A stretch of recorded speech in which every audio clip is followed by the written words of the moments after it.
I learn in this letter that Don Pedro of Aragon comes this night to Messina. He's very near by this. He was not 3 weeks off when I left him. How many gentlemen have you lost in this action? A few of any sort and none of name. Ah, a victory is twice itself when the achiever brings home full numbers. I find here that Don Pedro hath bestowed much honor in a young Florentine called Claudio. Much deserved on his part, and equally remembered by Don Pedro. He hath borne himself well beyond the promise of his age. Doing in the figure of a lamb the feats of a lion. He hath better in expectation than you must expect of me to tell you how. He hath an uncle here in Messina, will be very much glad of it. I've already delivered him letters. There appears much joy in him, even so much so that joy cannot show itself mass enough without a badge of bitterness. Did he break out into tears? In great measure. Ah, a kind overflow of kindness. There are no faces truer than those that are so washed. How much better it is to weep at joy than to joy at weeping. I pray you, is Signor Montanto returned from the wars or no? I know none of that name, lady. There is none such in the army of any sort. What is he that you ask for, niece? My cousin means Sir Benedict of Padua. Oh, he's returned and as pleasant as ever he was. He set up his bills here in Messina and challenged Cupid at the flight. And my uncle's fool, reading the challenge, subscribed for Cupid and challenged him at the bird bolt. I pray you, how many hath he killed and eaten in these wars? But how many hath he killed? For indeed I promise to eat all of his killing. Faith, niece, you tax Signor Benedict too much, but he'll be meet with you, I doubt it not. He hath done good service, lady, in these wars. You had musty victual, and he had holp to eat it. He is a very valiant trencherman. He hath an excellent stomach. And a good soldier too, lady. And a good soldier to a lady. But what is he to a lord? A lord to a lord, a man to a man, stuffed with all noble virtues. It is so indeed. He is no less than a stuffed man. But for the stuffing, well, we are all mortal. You must not, sir, mistake my niece. There is a kind of merry war betwixt Signor Benedict and her. They never meet, but there's a skirmish of wit between them. Alas, he gets nothing by that.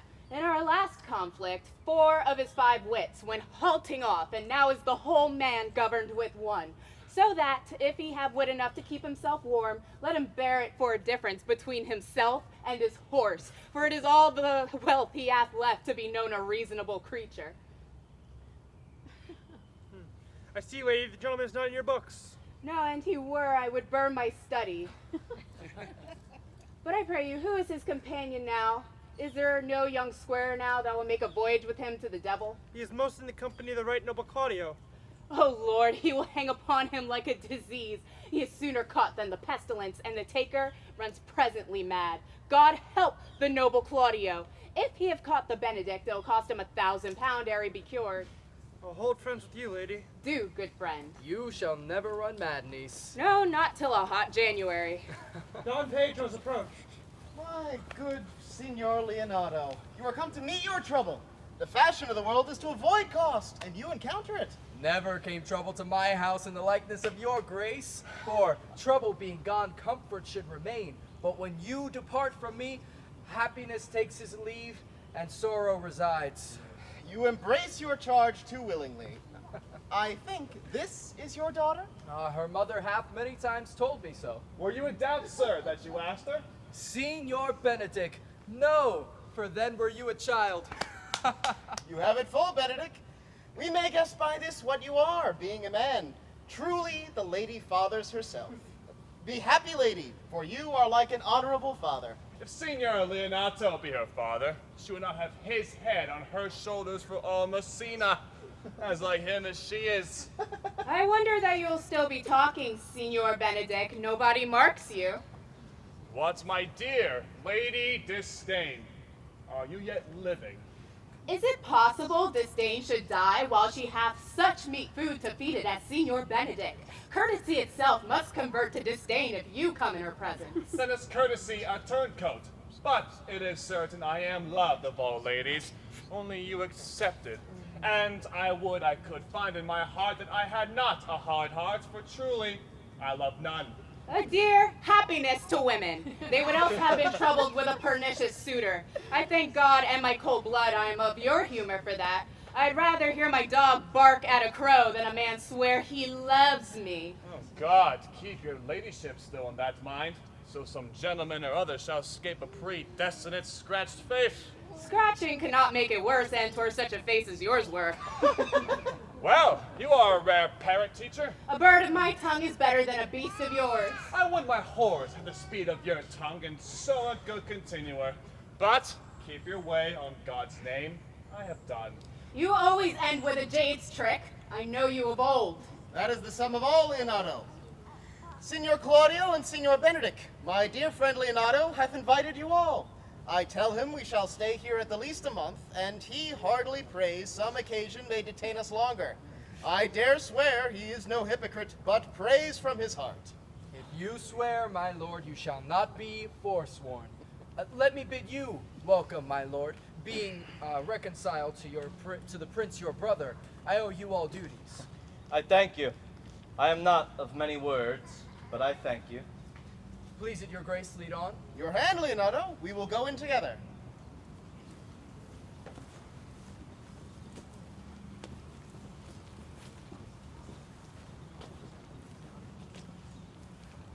Benedict, didst thou note the daughter of Signor Leonardo? I noted her not, but I looked on her. Is she not a modest young lady? Do you question me as an honest man should do, for my simple, true judgment? Or would you have me speak after my custom as being a professed tyrant to their sex? No, I pray thee, speak in sober judgment. Why, in faith, methinks she's too low for a high praise, too brown for a fair praise, and too little for a great praise. Only this combination I can afford her, that were she other than she is, she were unhandsome. And being no other but as she is, I do not like her. Well, thou thinkest I am in sport. I pray thee, tell me truly. How dost thou like her? Would you buy her that you inquire after her? Can the world buy such a jewel?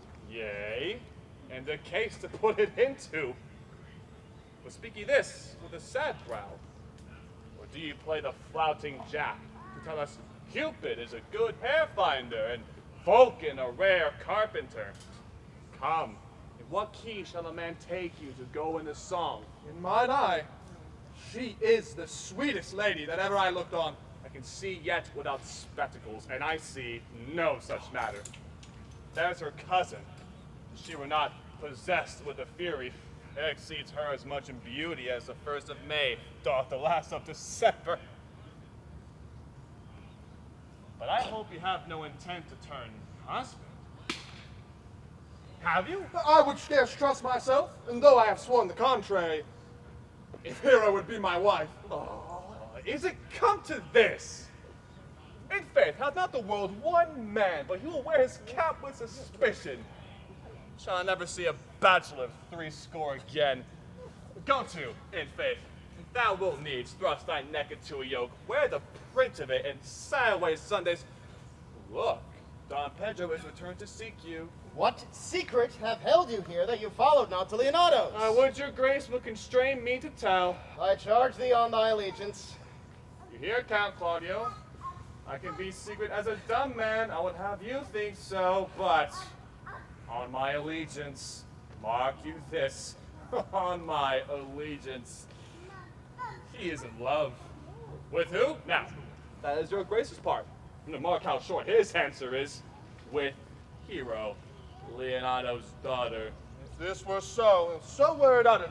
Like the old tale, my lord, it is not so, nor 'twas not so, but indeed, God forbid, it should be so. My passion change not shortly. God forbid it should be otherwise. Amen, if you love her, for the lady is very well worthy. You speak this to fetch me in, my lord. By my troth, I speak my thought. And in faith, my lord, I spoke mine. And by my two faiths and shows, my lord, I spoke mine. That I love her, I feel. That she is worthy, I know. That I neither feel how she should be loved, nor how she should be worthy, is the opinion that fire cannot melt out of me. I will die in it at the stake. Thou wast ever an obstinate heretic in the despite of beauty. And never could maintain his part but in the force of his will. That a woman conceived me, I thank her. That she brought me up, I likewise give her most humble thanks. But that I will have her a sheet winded in my forehead, or hang my bugle in invisible baldric, all women shall pardon me. Because I will not do them the wrong to mistrust any.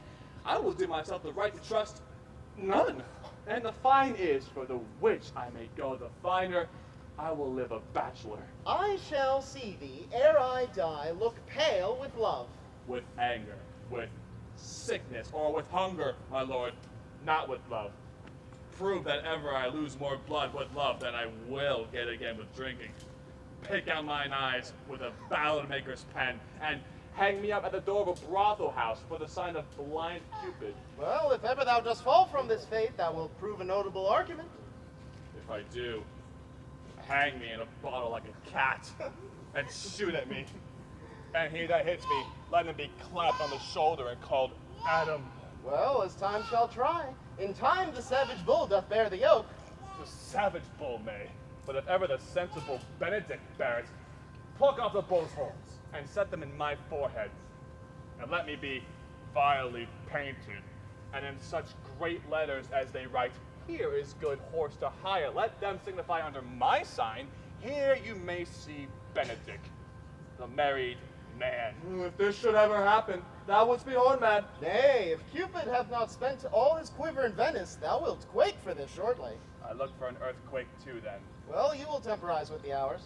In the meantime, good Signor Benedict, repair to Leonado's, commend me to him, and tell him I will not fail him at supper, for indeed he hath made great preparation. I have almost matter enough in me for such an embassage, and so I commit To you the tuition of God, from my house, if I had it. The 6th of July, your loving friend, Benedict. Nay, mock not, mock not. The body of your discourse is sometimes guarded with fragments, and the guards are but slightly based on neither. Ere you flout old ends any further, examine your conscience, and so I leave you. My liege, your highness now may do me good. My love is thine to teach. Teach it but how, and see how apt it is to learn any hard lesson that may do thee good. Hath Leonardo any son, my lord? No child but Hero, she's his only heir. Dost thou affect her, Claudio? My lord, when you went onward on this ended action, I looked upon her with a soldier's eye, that liked, but had a rougher task in hand than to drive liking to the name of love. But now I am returned, and those war thoughts have left their rooms vacant. In their places come thronging, soft and delicate desires, all prompting me how fair young Hero is. Saying I liked her ere I went to wars. Thou wilt be like a lover presently, and tire the hearer with a book of words. If thou dost love fair Hero, cherish it, and I will break with her and her father, and thou shalt have her. Was not to this end that thou beganst to twist so fine a tale. How sweetly you do minister to love, that no love's grief by his complexion. But, lest my liking might too sudden seem, I would have solved it with a longer treatise. What need the bridge much broader than the flood? The fairest rent is the necessity. Look, what will serve is fit. 'Tis once thou lovest, and I will fit thee with the remedy. I know we shall have revelling tonight. I shall assume thy part in some disguise, and tell fair Hero I am Claudio.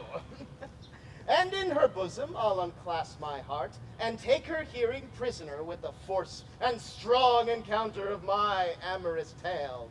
Then after to her father will I break, and the conclusion is she shall be thine.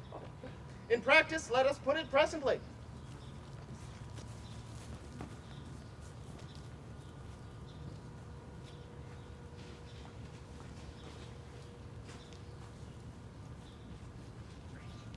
How now, brother? Where is my cousin, your son? Hath he provided this music? He is very, very busy about it, but brother, I can tell you strange news that you yet dreamt not of. Are they good? As the event stamps them, but they have a good cover. They show well outward. The prince and Count Claudio walking in a thick pleached alley in mine orchard were thus much overheard by a man of mine. The prince discovered to Claudio that he loved my niece, your daughter, and meant to acknowledge it this night in a dance. And if he found her accordant, he meant to take the present time by the top and instantly break with you of it. Hath the fellow any wit that told you this? A good sharp fellow. I will send for him and question him yourself. No. We'll hold it as a dream till it appear itself. But I will acquaint my daughter withal, that she may be better prepared for an answer if, peradventure, this be true. Go you and tell her of it.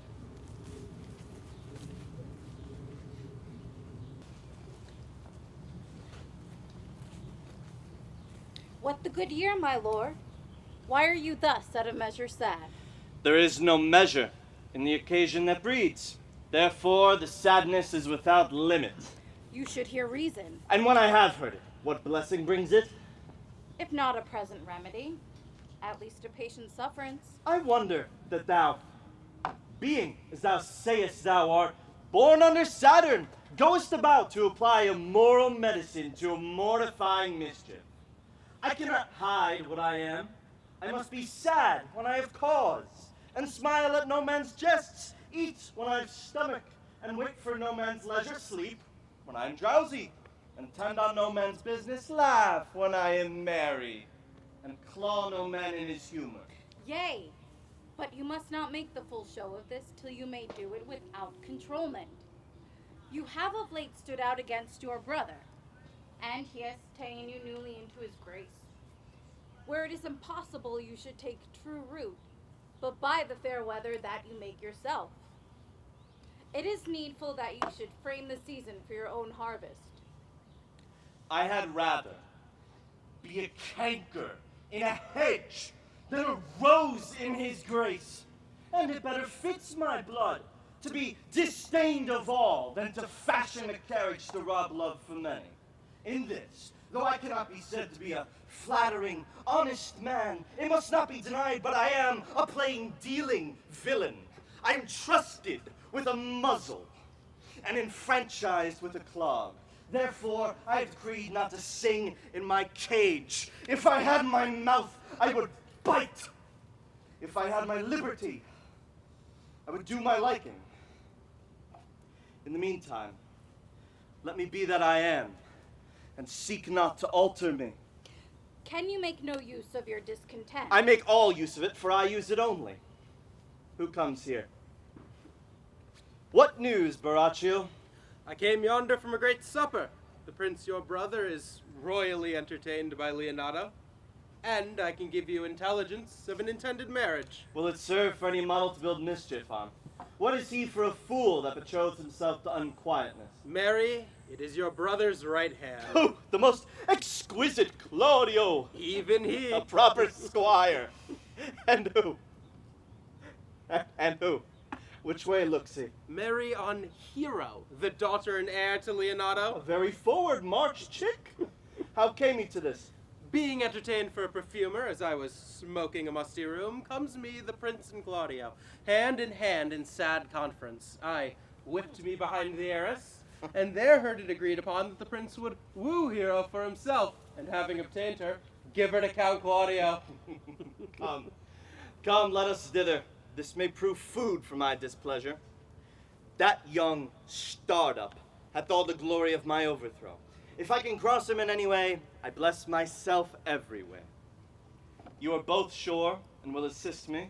To the death, my lord. Let us to the great supper. Their cheer is the greater that I have subdued. Would the cook were on my mind. Shall we go prove what's to be done? We'll wait upon your lordship.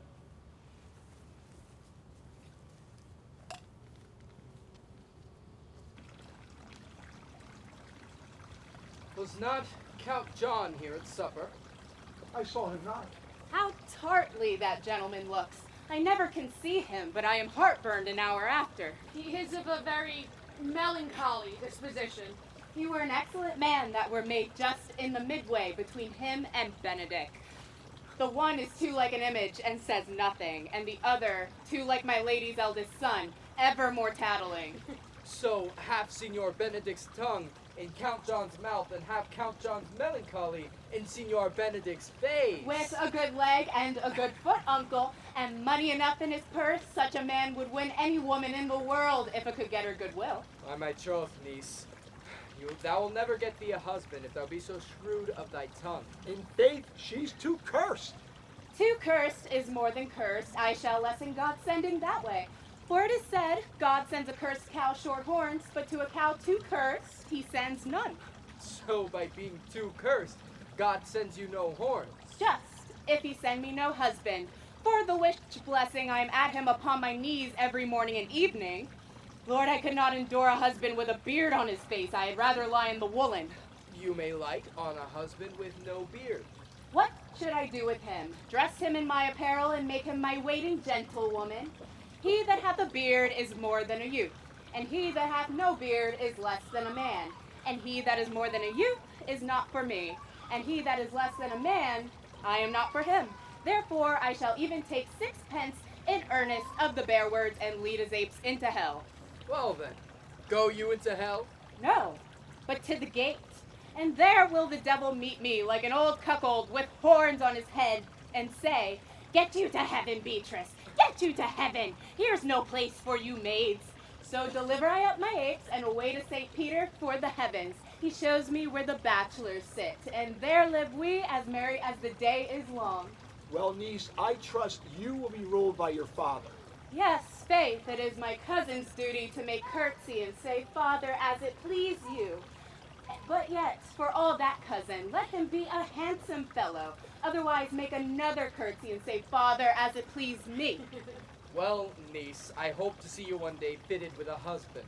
Not till God make men of some other metal than earth.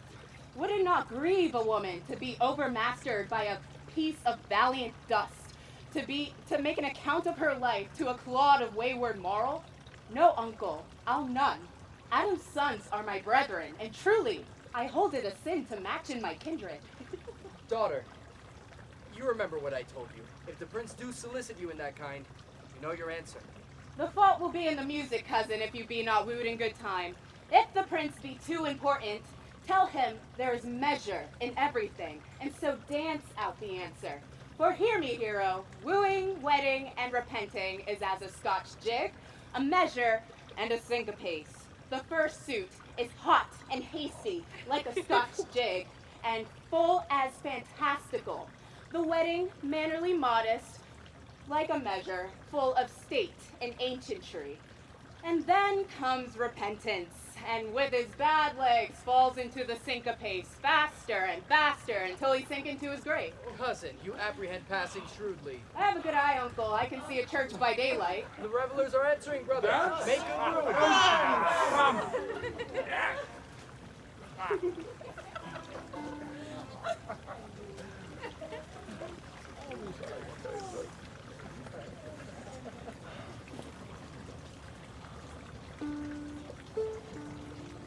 Lady, will you walk about with your friend? If you walk softly and look sweetly and say nothing, I am yours for the walk, and especially when I walk away. Oh, with me in your company. I may say so when I please, And when please you to say so. when I like your favor. For God defend the lute should be like the case. My visor's Philemon's roof. Within the house is Jove. Why then your visor should be thatched. Speak low if you speak loud.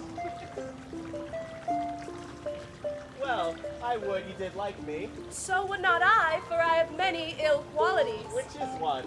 I say my prayers aloud. I love you the better. The hearers may cry amen. God match me with a good dancer. Amen. And God match me with a dancer when the dance is done. Amen. No more words. The clerk has answered.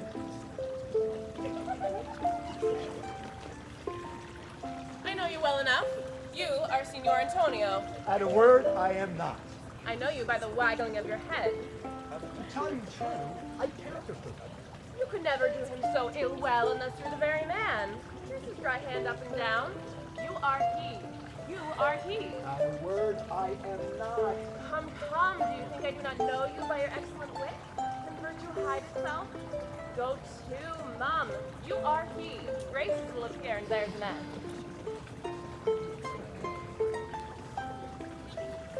Will you not tell me who told you so? No, you shall pardon me. Nor will you tell me who you are. Not now. That I was disdainful, and that I had my good wit out of the 100 merry tales. Well, this was Signor Benedict that said so. What's he? I'm sure you know him well enough. Not I, believe me. Did he never make you laugh? I pray you. What is he? Why, he's the prince's jester. A very dull fool. Only his gift is in devising impossible slanders, and the commendation is not in his wit, but in his villainy. For he both pleases men and angers them, and then they laugh at him and beat him. I am sure he is in the fleet. I would he had boarded me. Well, when I know the gentleman, I'll tell him what you say. Do. He'll but break a comparison or two on me, which, pre-adventure not marked or not laughed at, strikes him into melancholy. And then there's a partridge wing saved, for the fool will eat no supper that night. We must follow the leader. And every good thing. Nay, if they lead to any ill, I will leave them at the next turning.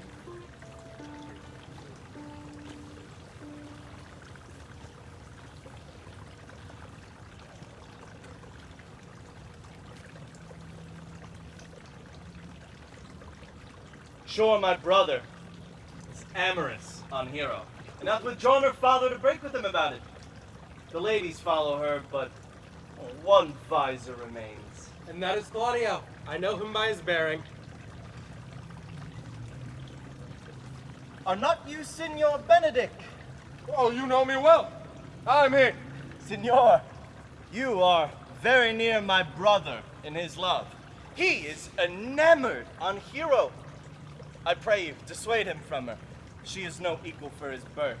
You may do the part of an honest man in it. How know you he loves her? I heard him swear his affection. So did I too, and he swore he would marry her tonight. Come, let us to the banquet.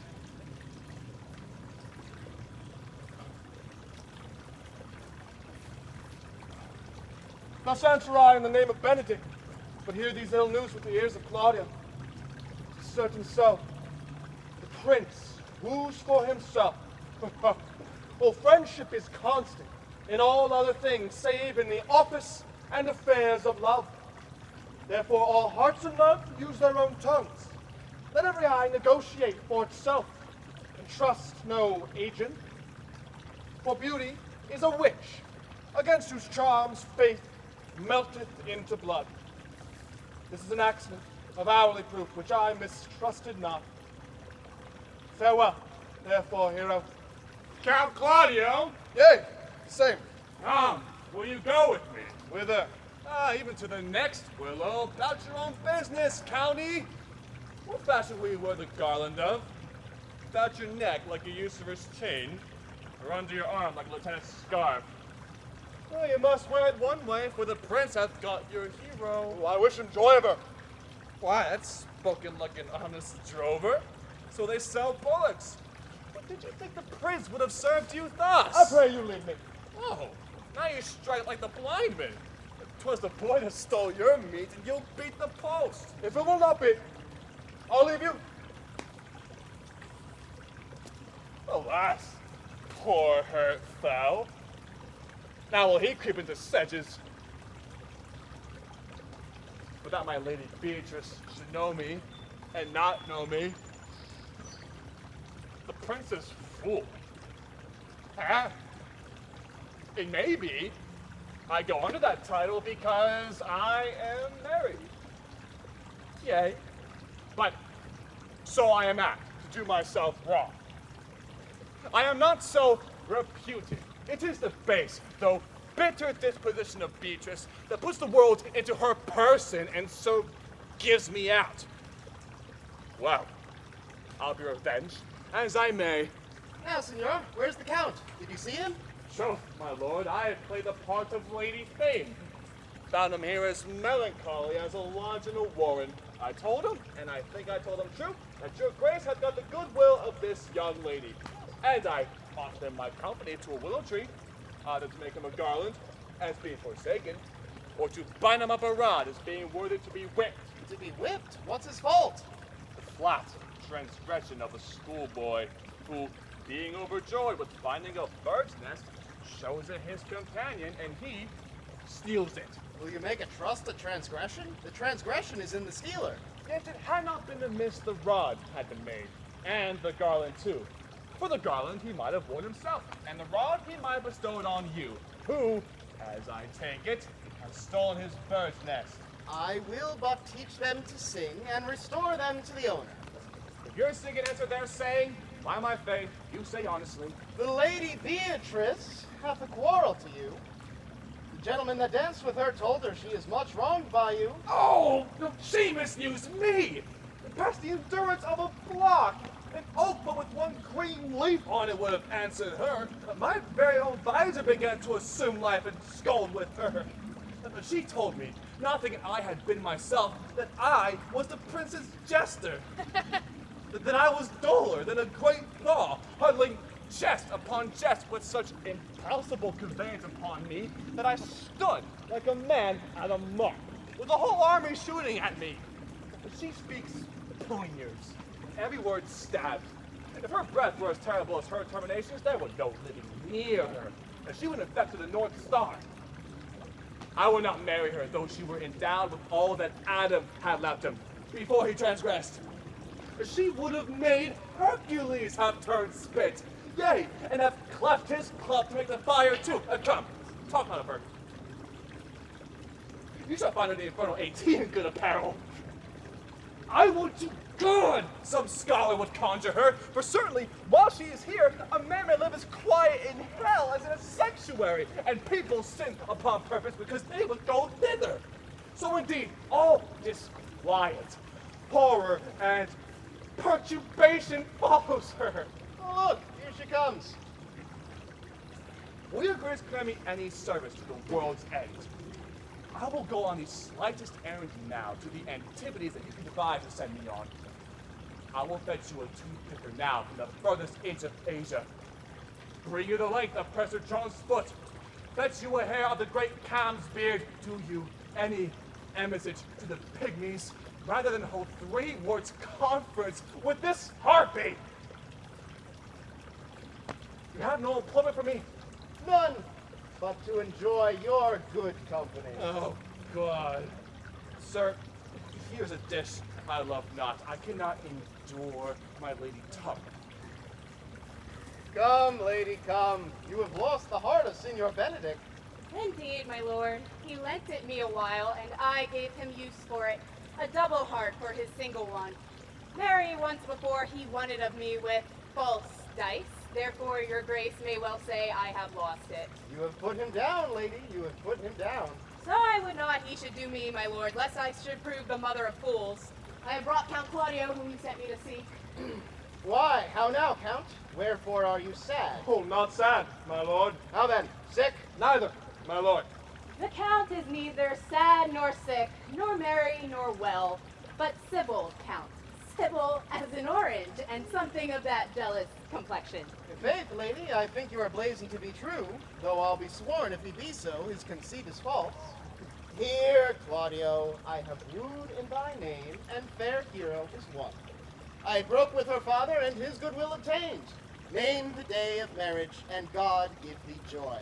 Count, take of me my daughter, and with her my fortunes. His grace hath made the match, and all grace say amen to it.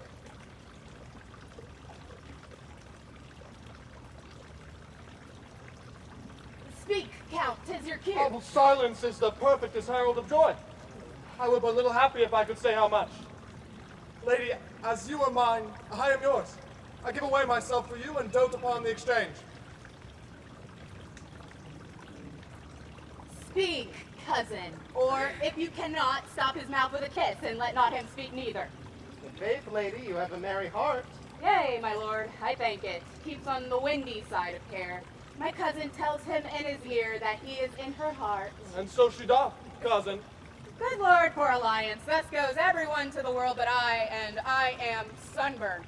I may sit in a corner and cry, hey-ho, for a husband. Lady Beatrice, I will get you one. I'd rather have one of your father's getting. Hath your grace never a brother like you? Your father's got excellent husbands, if a maid could come by them. Will you have me, lady? No, my lord. Unless I might have another for working days. Your grace is too costly to wear every day. But I beseech your grace, pardon me, I was born to speak all mirth and no matter. Your silence most offends me, and to be merry best becomes you, for out of question you were born in a merry hour. No, sure, my lord, my mother cried. But then there was a star dance, and under that was I born. Cousins, God give you joy. Niece, would you look to those things I told you of? I cry you mercy, uncle. By your grace's pardon. by my troth, a pleasant-spirited lady. There is little of the melancholy element in her, my lord. She is never sad, but when she sleeps, not ever sad then. For I have heard my daughter say she often dream of unhappiness, and wakes herself with laughing. She cannot endure to hear tell of a husband. By no means. She mocks all her wooers out of sooth. She were an excellent wife for Benedict. My lord. Oh, Lord, my lord. If they were but a week married, they would talk themselves mad. County Claudio, when mean you to go to church? Tomorrow, my lord. Time goes on crutches till love have all his rights. Not till Monday, my dear son, which is hence a just 7 nights, and a time to breathe too, to have all things enter my mind. Count, you shake the head at so long a breathing. But I warrant you, Claudio, the time shall not go dully by us. I will, in the interim, undertake one of Hercules' labors, which is to bring Signor Benedict and the Lady Beatrice into a mountain of affection, the one for the other. I would fain have it a match, and I doubt not but to fashion it, if you three will but minister such assistance as I shall give you direction. My lord, I am for you, though it cost me 10 nights' watchings. And I, my lord. And you too, gentle hero? I will do any modest office, my lord, to help my cousin to a good husband. And Benedict is not the unhopefullest husband that I know. Thus far can I praise him. He is of a noble strain, of approved valor and confirmed honesty. I will teach you how to humor your cousin that she will fall in love with Benedict. And I, with your 2 helps, will so practice on Benedict that in despite of his quick wit and his queasy stomach, he shall fall in love with Beatrice. If we can do this, Cupid is no longer an archer. His glory shall be ours, for we are the only love gods. Go in with me, and I will tell you my drift.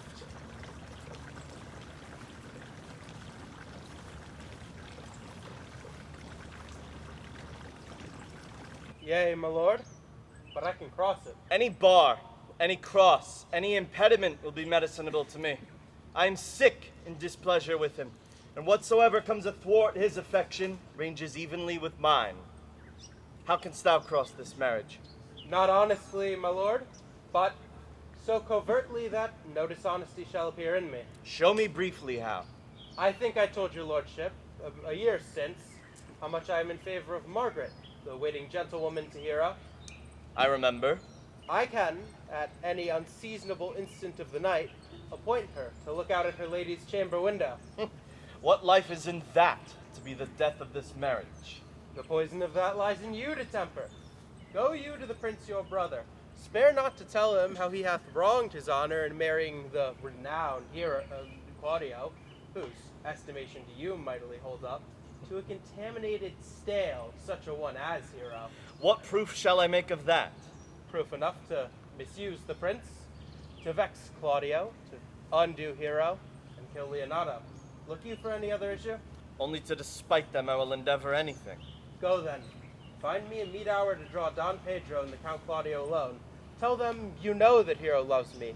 Intend a kind of zeal to both the prince and Claudio, as in love of your brother's honor, who hath made this match, and his friend's reputation, who is thus like to be cozened with the semblance of a maid, that you've discovered thus.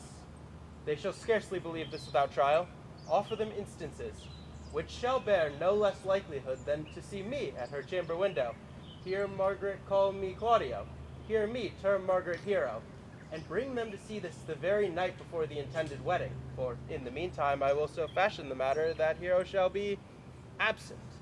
And there shall appear such seeming truth of Hero's disloyalty, that jealousy shall be called assurance, and all the preparation overthrown. Grow this to what adverse issue it can. I will put it in practice. Be cunning in the working this, and thy fee is 1,000 ducats. Be you constant in your accusation, and my cunning shall not shame me. I will presently go learn their day of marriage.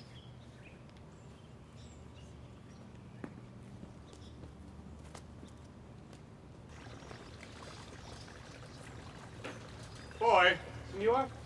in my chamber window lies a book. Bring it hither to me in the orchard. I'm here already, sir. I know that, but I will have thee hence and here again.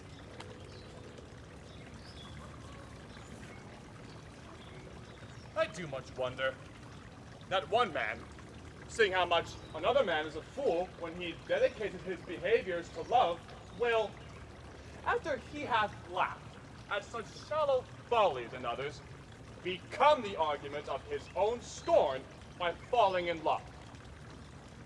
And such a man is Claudio. And I have known when there was no music with him, but the drum and the fife. And now had he rather hear the tabor, the pipe. I have known when he would have walked 10 miles afoot to see a good armor.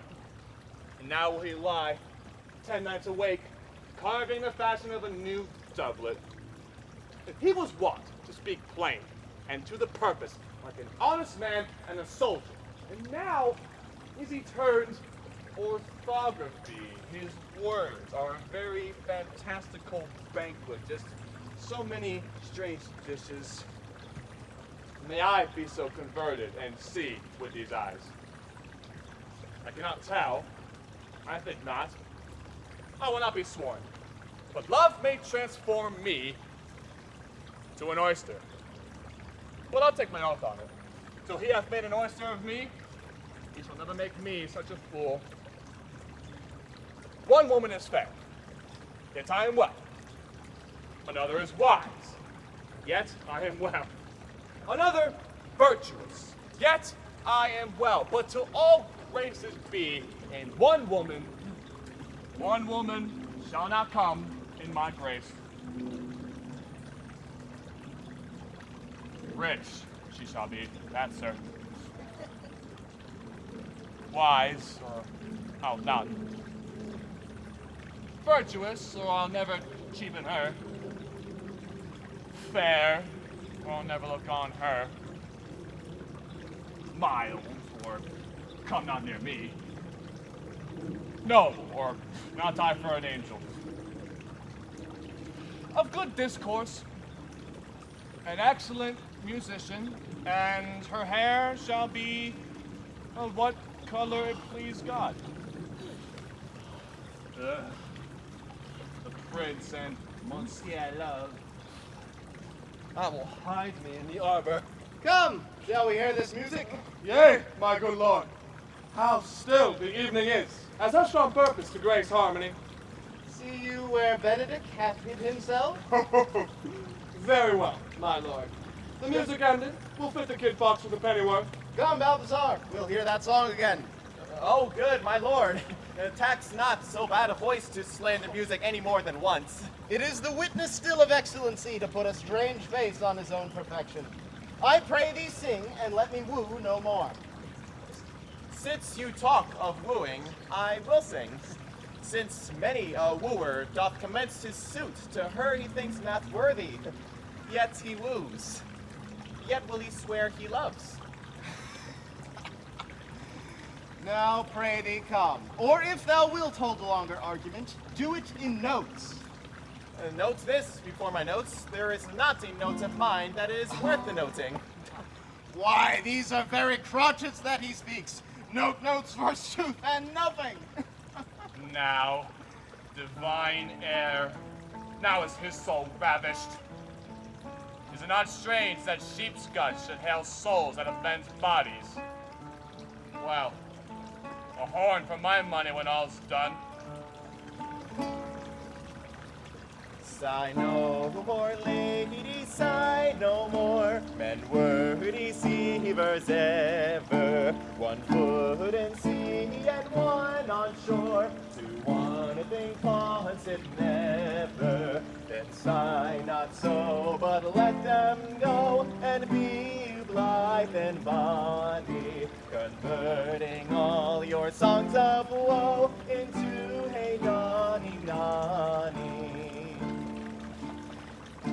Sing no more ditties, sing no more of dumb so dull and heavy. The blood of men was ever so, since summer first was levy. Then sigh not so, but let them go and be blithe and bonny, converting all your songs of woe into hey nonny nonny.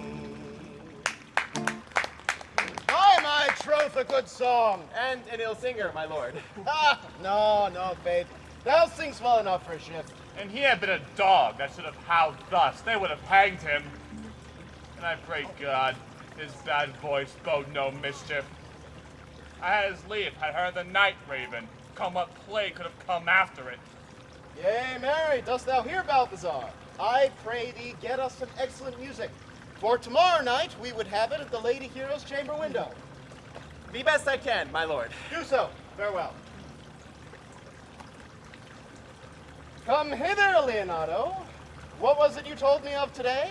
That your niece Beatrice was in love with Signor Benedict? Oh, aye. Stuck on. Foul six.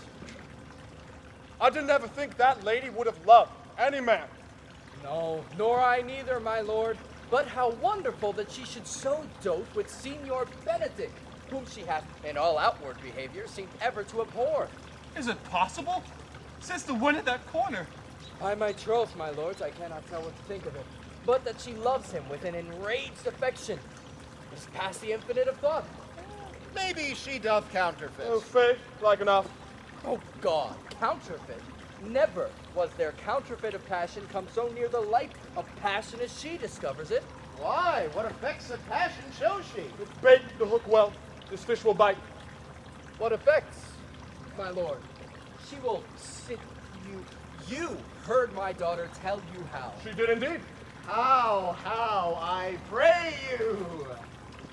You amaze me. I would have thought her spirit had been invincible against all assaults of affection. I would have thought it had, my lord, especially against Benedict. I should think this a gull, but that the white-bearded fellow speaks it. Knavery cannot sure hide himself in such reverence. You have taken the affection. Hold it up. Hath she made her affection known to Benedict? No, and swears she never will. That's her torment. 'Tis true indeed, or so your daughter says. Shall I, says she, that have so oft encountered him with scorn, write to him that I love him? She doth indeed, for this she says, for she will be up 20 times a night, and there will she sit in her smock, till she have writ a sheet of paper. Ooh, now that you talk of a sheet of paper, I remember a pretty jest that your daughter told us of. Oh, when she had writ it and was reading it over, and found Benedict and Beatrice between the sheets. Oh, she tore the letter 1,000 halfpence, railed at herself that she should be so immodest to write to one she knew would flout her. I measure him, says she, by my own spirit, for I should flout him if he writ to me. Yea, though I love him, I should. And then down upon her knees she falls. A weak sob beats her heart, tears her hair, prays, curses. Oh, sweet Benedict, God give me patience. She doth indeed. My daughter says so, and the ecstasy hath so overborne her that my daughter is sometime afeard that she will do some desperate outrage to herself. It is very true. It were good that Benedict knew of it by some other, if she will not discover it. What end, my lord? He would make but a sport of it, and torment the poor lady worse. And he should. It were an alms to hang him, for she's an excellent sweet lady, and out of all suspicion, she is virtuous. And she is exceeding wise. And everything but in loving Benedict. Well, wisdom and blood doing combat in so tender a body, my lord, we have 10 proofs to 1 that blood hath the victory. I am sorry for her, as I have just cause being her uncle and her guardian. I would she'd bestowed this dotage on me. I would have doffed all respects and made her half myself. I pray thee, tell Benedict of it and see what he will say. Word good, think you. Hero thinks surely she will die. For she says she will die ere she make her love known, and she will die if he love her not, and she will die if he woo her, rather than she will bate one breath of her accustomed crossness. She doth well. If she should make known of her affection to Benedict, 'tis very possible he'll scorn it. For the man, as you know all, hath a contemptible spirit. He is a very proper man. He hath indeed a good outward happiness. Before God, and in my mind very wise. He doth indeed show some sparks that are like wit, And I take him to be valiant. as Hector, I assure you. And in the managing of quarrels, you may say he is wise, for either he avoids them with great discretion, or undertakes them with a most Christian-like fear. If he do fear God, I must necessarily keep the peace. If he break the peace, he ought to enter into a quarrel with fear and trembling. And so will he do. For the man doth fear God, howsoever it seems not in him by some large jest he will make. Well, I am sorry for your niece. Shall we go seek Benedict and tell him of her love? Never tell him, my lord. Let her wear it away with good counsel. Nay, it were impossible. She may wear her own heart out first. Well, we will hear further of it by your daughter. Let it cool the while. I love Benedict well, and I could wish he would modestly examine himself to see how much he is unworthy so good a lady. Will you walk, my lord? Dinner is ready. If he do not dote on her upon this, I will never trust my expectation. Let there be the same net spread for her, and that must your daughter and her gentlewoman carry. The sport will be when they hold one in opinion of another's dotage, and no such matter. That's the scene that I would see, which will be merely a dumb show. Let us send her to call him into dinner. Presently.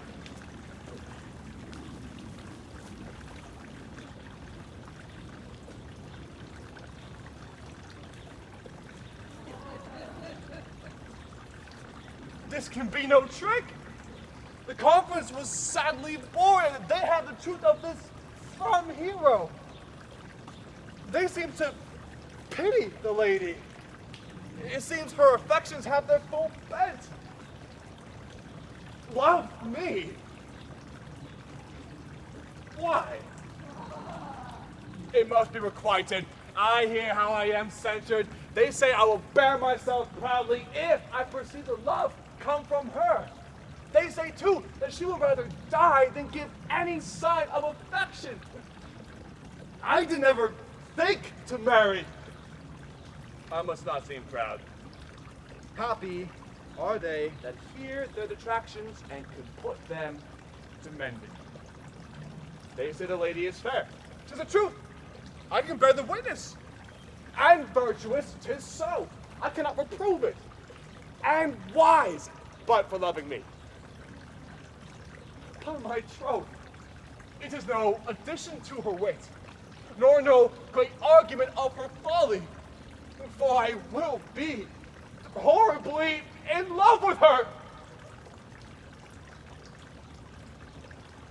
I may chance have some odd quirks and remnants of wit broken on me because I have railed so long against marriage. But doth not the appetite alter? A man loves to meet in his youth that he cannot endure in his age. We shall quips and sentences and these paper bullets of the brain awe a man from the career of his humor? No. The world must be people. When I said I would die a bachelor, I did not think I should live till I were married. Here comes Beatrice. Oh, by this day, she's a fair lady.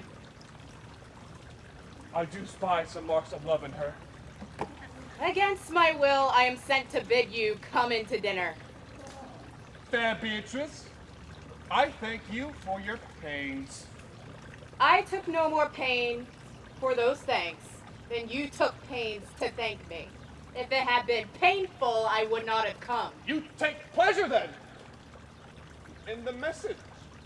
Yea, just so much as you may take upon a knife's point and choke a doll withal. You have no stomach, senor? Fare you well.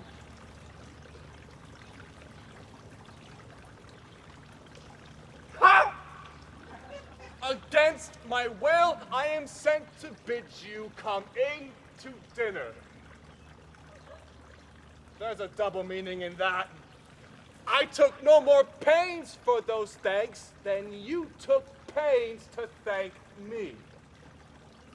That's as much as to say, any pains that I take for you, is as easy as thanks. If I do not take pity of her, I am a villain. If I do not love her, I will go get a picture.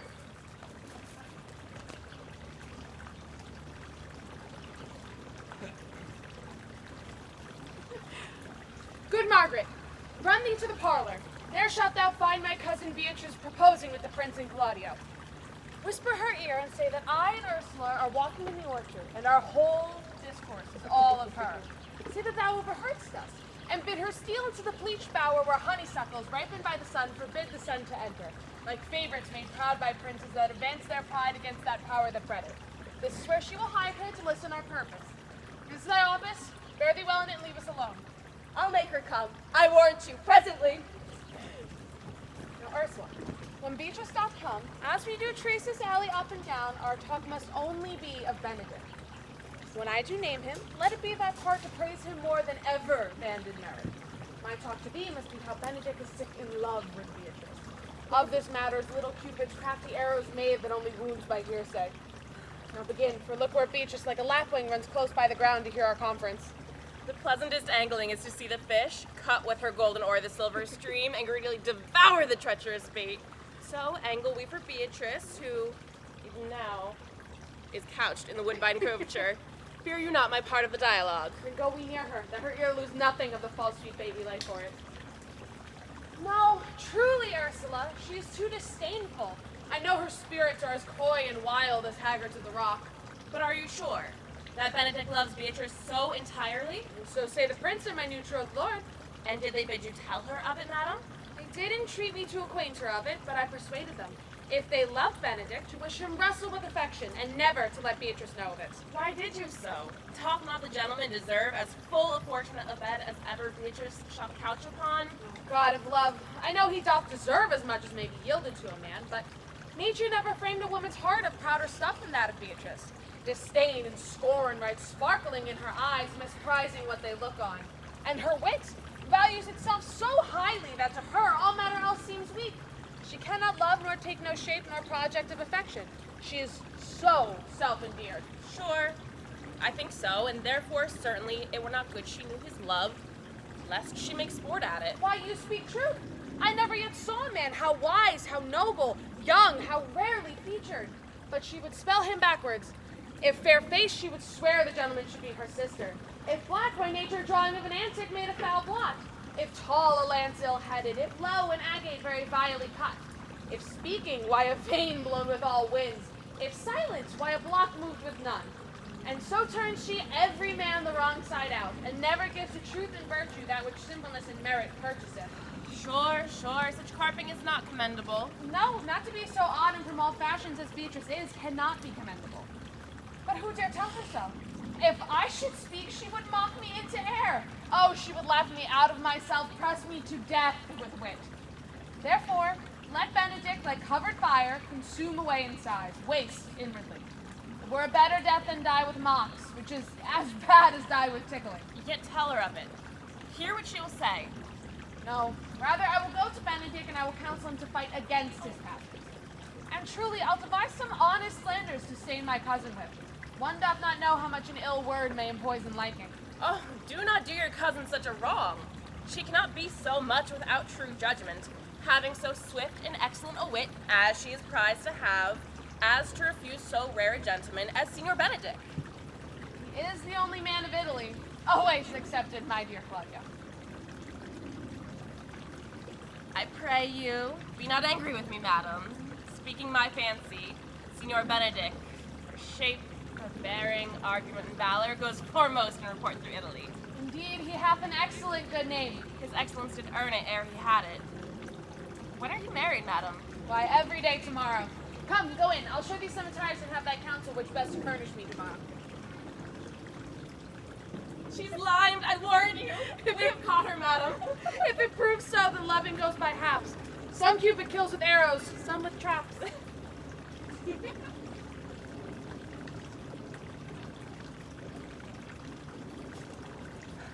What fire in mine ears. Can this be true? Stand I condemned for pride and scorn so much? Contempt, farewell. And maiden pride, adieu. No glory lives behind the back of such. And Benedict, love on. I will requite thee, taming my wild heart to thy loving hand.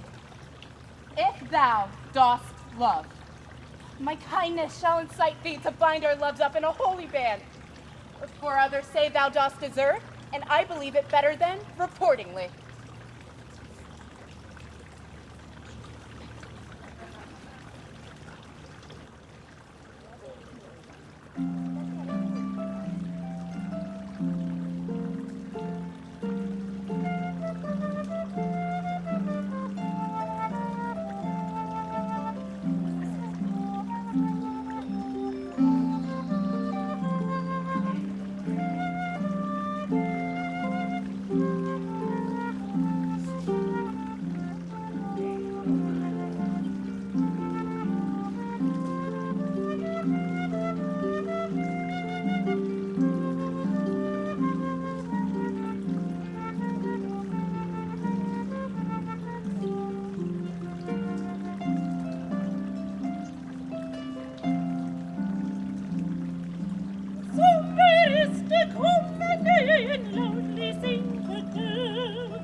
I do but stay till your marriage be consummate. Then go I towards Aragon. I'll bring you thither, my lord, if you'll vouchsafe me.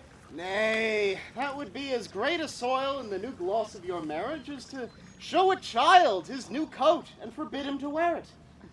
I will only be bold with Benedict for his company, for from the crown of his head to the sole of his foot he is all mirth. He hath twice or thrice cut Cupid's bowstring, and the little hangman dare not shoot at him. He hath a heart as sound as a bell, and his tongue is the clapper. For what his heart thinks, his tongue speaks. Gallants, I am not as I have been. So say I. Methinks you are sadder. I hope you be in love. Hang him, truant.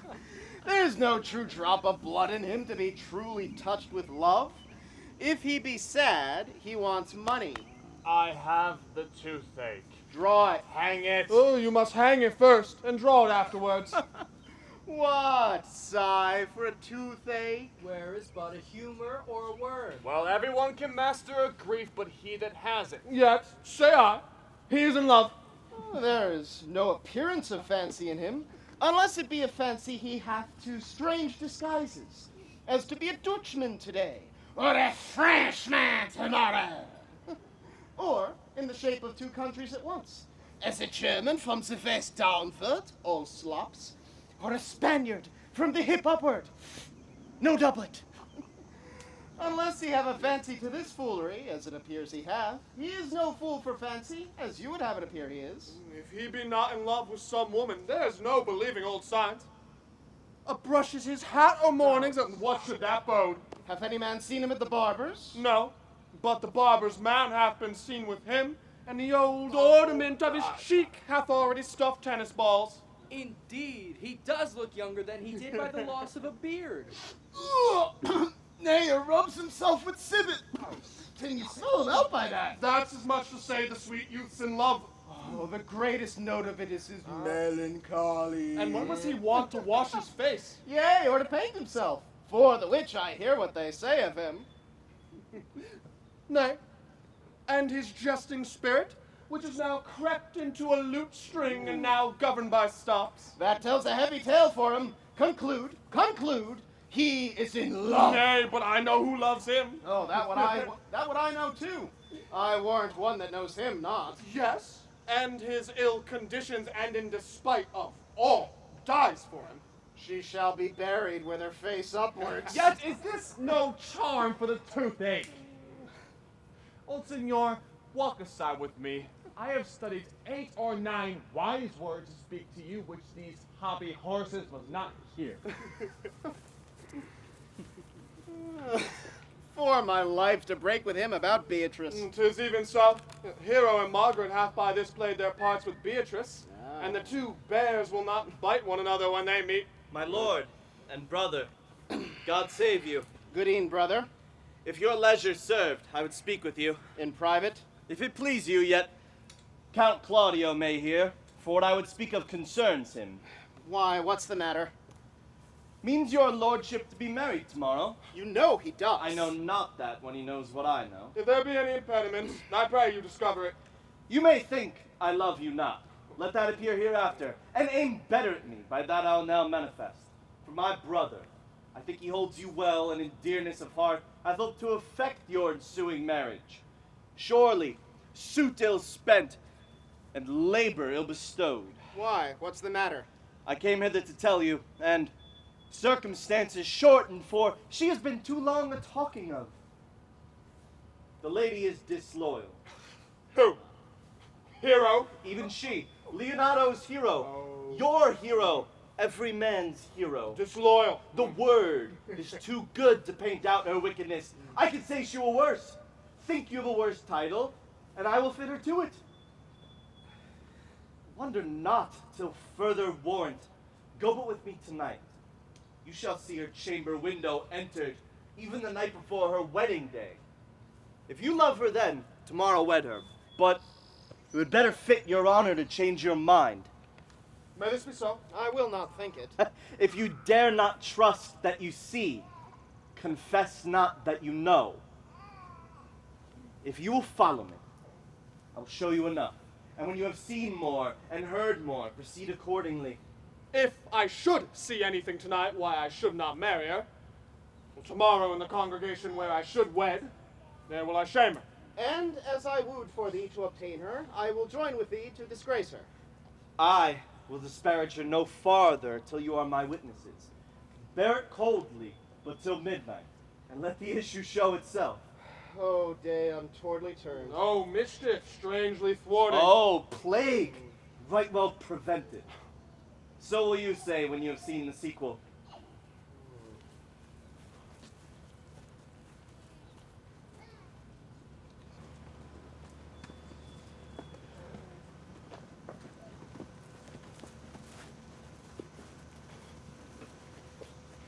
Are you good men and true? Yea, or else it were pity, but they should suffer salvation, body and soul. Nay, that were a punishment too good for them.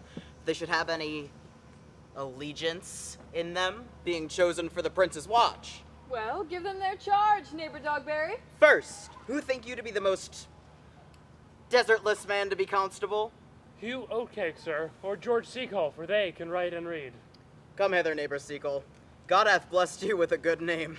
To be a well-favored man is a gift of fortune, but to write and read comes by nature. Both which, Master Constable? You have. I knew it would be your answer. Well, for your favor, sir, give God thanks, and make no boast of it. And for your writing and reading, only let that appear when there is no need for such vanity. You are thought here to be the most senseless and fit man for constable of the watch. Therefore bear you the lantern. This is the charge. You shall comprehend all vagrant men. You will bid any man stand in the prince's name.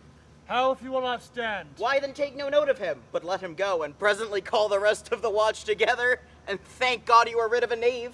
If he will not stand when he is bidden, he is none of the prince's subject. True, and they are to meddle with none but the prince's subjects.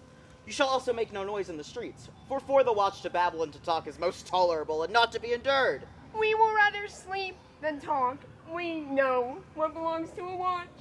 Why, you speak like an ancient and most quiet watchman, for I cannot see how sleeping should offend. Only have a care that your bills be not stolen. Well, you are to call at all the alehouses and bid those that are drunk get them to bed. How if they will not? Why, then let them alone till they are sober. If they then make you not the better answer, you may say they are not the men you took them for. Well, sir. If you meet a thief, you may, by virtue of your office, suspect him to be no true men. And for such kind of men, the less you meddle or make with them, why then the more is for your honesty. If we know him to be a thief, shall we not lay hands on him? Truly, by your office you may, but I think they that touch pitch will be defiled. The most peaceable way for you, if you do take a thief, is to let him show himself what he is and steal out of your company. You have been always called a merciful man, partner. Truly, I would not hang a dog by my will, much more a man who hath any honesty in him. If you hear a child cry in the night, you must call to the nurse and bid her still it. How if the nurses be asleep and will not hear us? Why then depart in peace, and let the child wake her with crying. For the ewe that will not hear her lamb when it baas will never answer a calf when he bleats. 'Tis very true. This is the end of the charge. You, Master Constable, are to present the prince's own person. If you meet the prince in the night, you may stay him. Nay, by a lady, that I think I cannot. 5 shillings to 1 on't with any man who knows the statutes. He may stay him. Marry not without the prince be willing, for indeed the watch ought to offend no man, and it is an offense to stay a man against his will. By a lady, I think it be so. Aha! Well, masters, good night. If there be any matter of late chances, call up me. Keep your fellows' counsels and your own, and good night. Come, neighbor. Well, masters, we hear our charge. Let's sit here upon the benches until 2, and then all to bed. One word more, honest neighbors. Pray you watch about Signor Leonato's door. For the wedding being there tomorrow, there is a great coil tonight. Adieu. Be vigilant, I beseech you.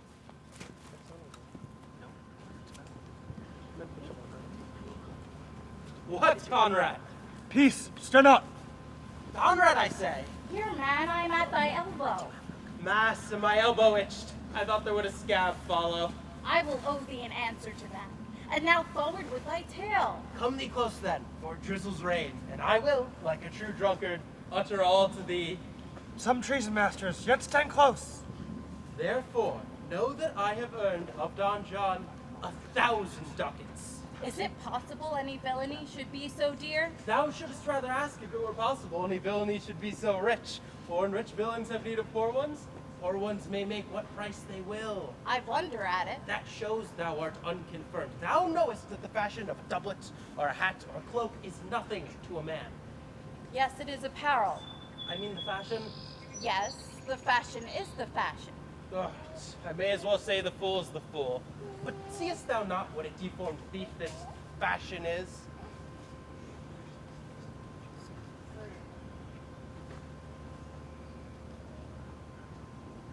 I know that deformed. Has been a vile thief this past 7 year. Goes up and down like a gentleman. I remember his name. Didst thou not hear somebody? No, 'twas the vein on the house. Seest thou not, I say, what a deformed thief this fashion is? How giddily it turns about all the hot bloods between 14 and 5 and 30. Sometimes fashioning them like Pharaoh's soldiers in the Riki paintings. Sometimes like God Bel's priests in the old church window. Sometime like the shaven Hercules in the smirched, worm-eaten tapestry, where his codpiece seems as massy as his club. All this I see, and I see that the fashion wears out more apparel than the man.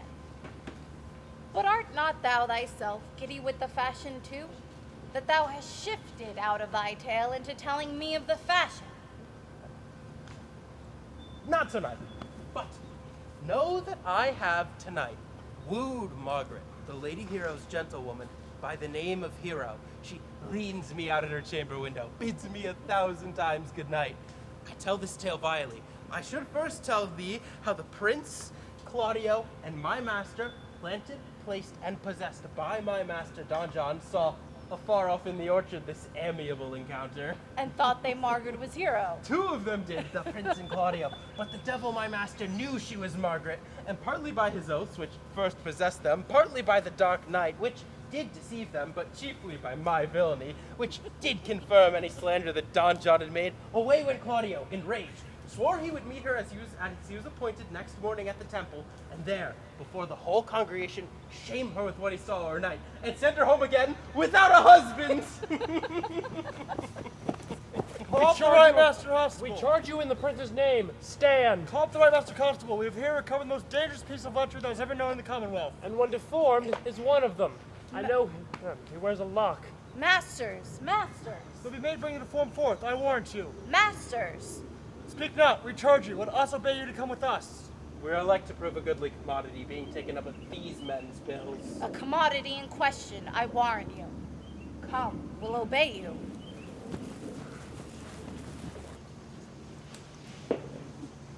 Good Ursula, wake my cousin Beatrice and desire her to rise. I will, lady. And bid her come hither? Well.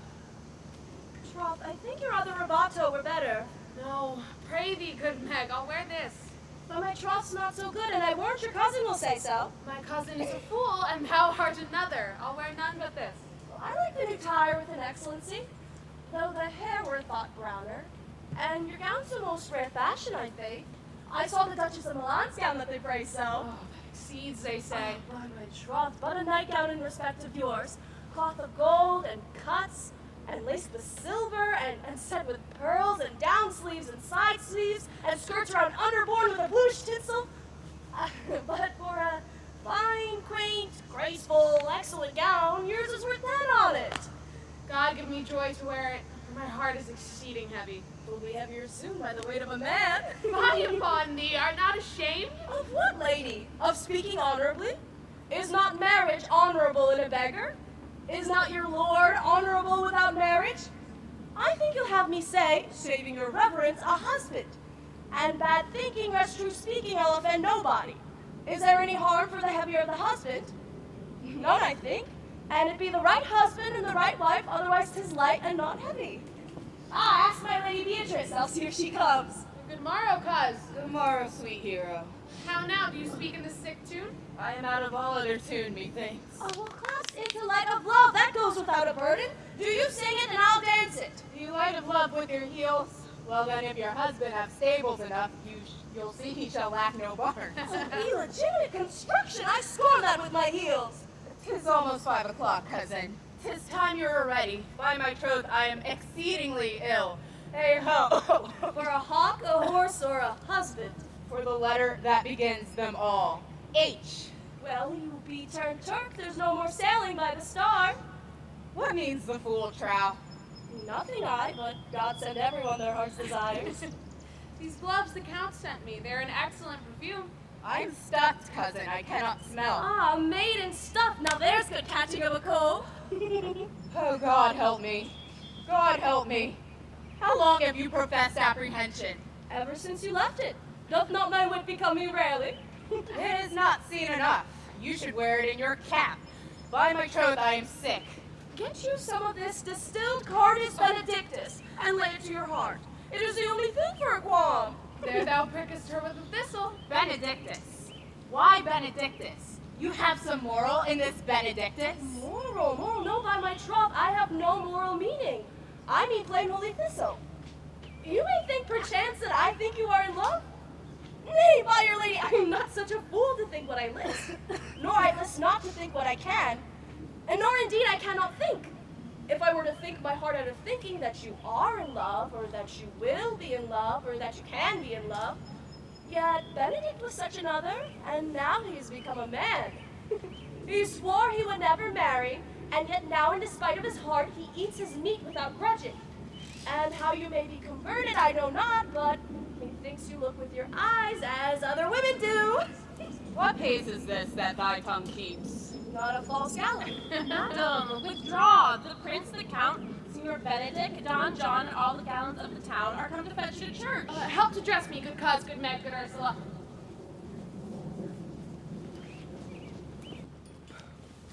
What would you with me, honest neighbors? Marry, sir, we would have some confidence with you that discerns you nearly. Brief, I pray you, for you see it is a busy time with me. Marry, this it is, sir. Yes, in truth it is, sir. What is it, my good friends? Good man Verges, sir, speaks a little off the matter. An old man, sir. His wits are not so blunt as, God help, I would desire they were. But, i' faith, honest as the skin between his brows. Yes, I thank God that I am as honest as any man living. Who is an old man and no honester than I? Comparisons are odorous. Palabras, neighbor Verges. Neighbors, you are tedious. It pleases your worship to say so, but we are the poor duke's officers.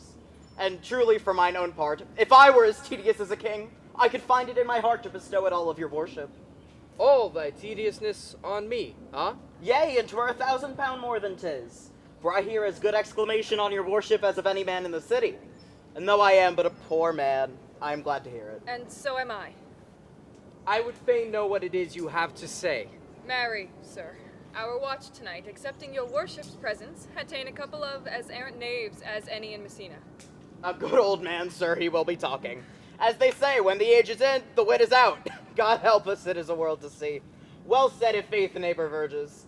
Well, God's a good man, and 2 men ride on a horse, 1 must ride behind. An honest soul, by my troth, sir, as ever broke bread.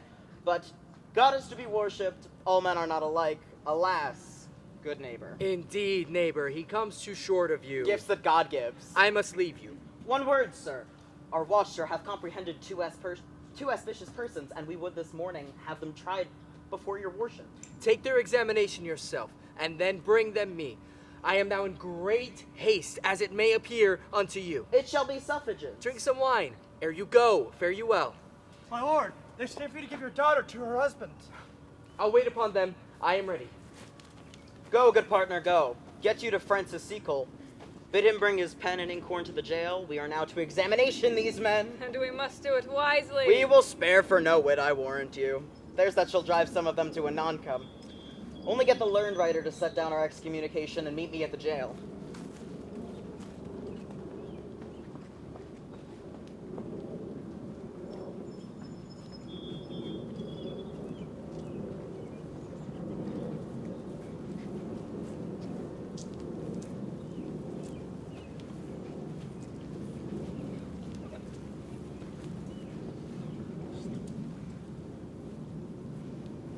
Come, Friar Francis, only to the plain form of marriage, and you shall recount their particular duties afterward.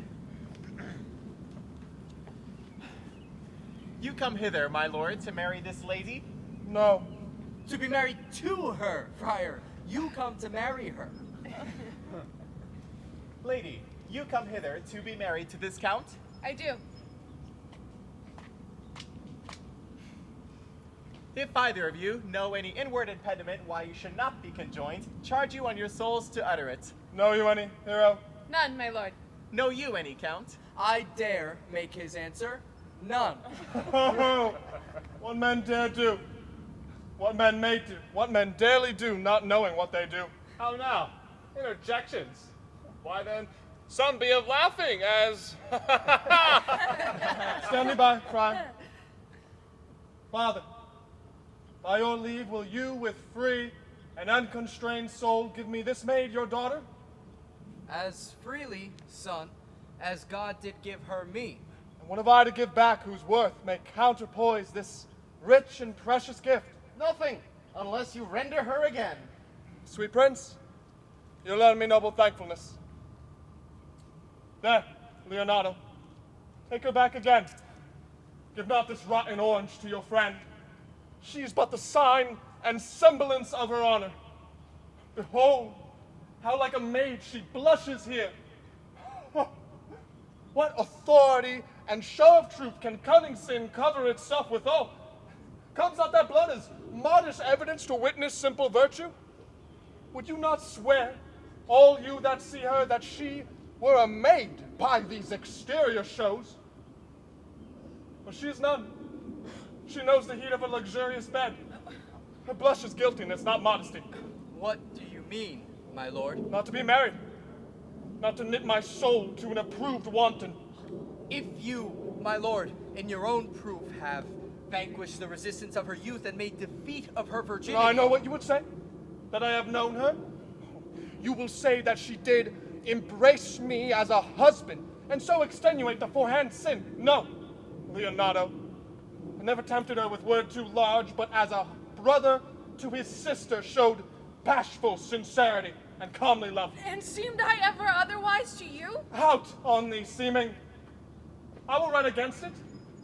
You seem to me as Diane in her orb, as chaste as is the bud ere it be blown, but you are more intemperate in your youth than Venus, or those pampered animals that rage in savage sensuality. Is my lord well that he doth speak so wide? Sweet prince, why speak not you? What should I speak? I stand dishonored that have gone about to link my dear friend to a common stale. Are these things spoken, or do I but dream? Sir, they are spoken, and these things are true. This looks not like a nuptial. True, oh God. Leonardo, stand I here? Is this the prince? Is this the prince's brother? Is his face hero's, our eyes our own?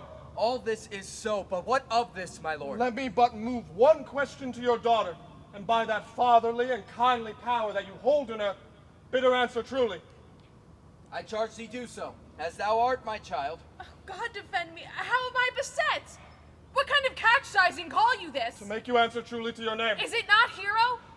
Who can blot that name with any just reproach? Mary, well, that can Hero. Hero itself can blot out Hero's virtue. What man was he talked with you yesternight out at your window betwixt 12 and 1? Now if you are a maid, answer to this. I talked with no man at that hour, my lord. Why then you are no maiden. Leonardo, I am sorry you must hear. Upon mine honor, myself, my brother, and this grieved count did see her, hear her at that hour last night, talk with a ruffian, who, most like a liberal villain, confessed the vile encounters they have had 1,000 times in secret. Fine, fine. They are not to be named, my lord, not to be spoke of. There is not chastity enough in language without offense to utter them. Thus, pretty lady, I am sorry for thy much misgovernment. Hero, what a hero hast thou been if half thy outward graces had been placed about thy thoughts or counsels of thy heart. But fare thee well, most foul, most fair. Fare thee well thy pure impiety and thy pious purity. For thee I will lock up all the gates of love, and on my eyelids shall conjecture hang to turn all beauty into thoughts of harm. And never shall it more be gracious. Hath no man's dagger here a point for me? Why, how now, cousin? Wherefore sink you down? Come, let us go. These things come thus to light. smother her spirits up. How doth the lady? Dead, I think. Help, Uncle. Hero. Why, Hero. Uncle Senior Benedict Friar. Oh, fate, take not away thy heavy hand. Death is the fairest cover for her shame that may be wished for. How now, Cousin Hero? Have comfort, lady. Dost thou look up? Yea, wherefore should she not? Wherefore? Why, doth not every earthly thing cry shame upon her? Can she here deny the story that is printed in her blood? Do not live, hero. Do not open thine eyes. For did I think thou wouldst not quickly die, thought I thy spirits were stronger than thy shames. Myself would, on the reward of reproaches, strike at thy life. Grieve it. I had but one. Chide I for that at frugal nature's frame. Oh, one too much by thee. Why had I one? Why ever wast thou lovely in my eyes? Why had I not, with charitable hand, took up a beggar's issue at my gates, who smirched thus and mired in infamy? I might have said, none of it is mine. This shame derives itself from unknown loins. But mine, and mine I loved, and mine I praised, and mine I was proud on, mine so much that I myself was to myself not mine valuing of her. Why, she has fallen into a pit of ink, that the wide sea hath drops too few to wash her clean again, and salt too little, which may season give to her foul, tainted flesh. Sir! Be patient! For my part, I am so attired and wonder, I know not what to say. Oh, on my soul, my cousin is belied. Lady, were you her bedfellow last night? No, truly not. Although until last night I have this 12th been her bedfellow. Confirmed! Confirmed! Oh, that is stronger maid which before was barred up with ribs of iron. Would the two princes lie, and Claudio lie, who loved her so that speaking of her foulness washed it with tears. Oh, hence from her, let her die! Hear me a little, for I have only been silent so long, and given way unto this course of fortune by noting of the lady. I have marked 1,000 blushing apparitions to start into her face. 1,000 innocent shames in angel whiteness beat away those blushes. And in her eye there hath appeared a fire to burn the errors that these princes hold against her maiden truth. Call me a fool, trust not my reading nor my observation, which with experimental seal doth warrant the tenor of my book. Trust not my age, my reverence, calling, nor divinity, if this sweet lady lie not guiltless here under some biting error. Friar, it cannot be. Now seest the only grace she hath left is that she will not add to her damnation a sin of perjury. She denies it not. Why seekest thou to cover with excuse that which appears in proper nakedness? Lady, what man is he you are accused of? They know that do accuse me. I know none. If I know more of any man alive than that which maiden modesty doth warrant, let all my sins lack mercy. O my father, prove you that any man with me conversed at hours unmeet, or that I, yesternight, maintained the change of words with any creature, refuse me, hate me, torture me to death. There is some strange misprison in the princes. 2 of them have the very bent of honor. And if their wisdoms be misled in this, the practice of it lives in John the Bastard, whose spirits toil in frame of villainies. I know not. If they speak but truth of her, these hands shall tear her. If they wrong her honor, the proudest of them shall well hear of it.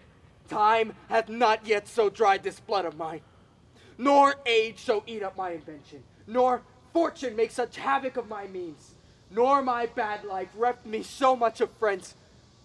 But they shall find, awaked in such a kind, both strength of limb and policy of mind, ability and means, and choice of friends to quit me of them thoroughly. Pause a while, and let my counsel sway you in this case. Your daughter here, the princess left for dead. Let her a while be secretly kept in, and publish it that she is dead indeed. Maintain a mourning ostentation, and on your family's old monument hang mournful epitaphs, and do all rites to appertain unto a burial. What will become of this? What will this do? Mary, this well carried shall on her behalf change slander to remorse. That is some good, but not for that dream I on this strange course. But on this travail look for greater birth. She, dying, as it must be so maintained upon the instant she was accused, shall be lamented, pitied, and excused of every hearer.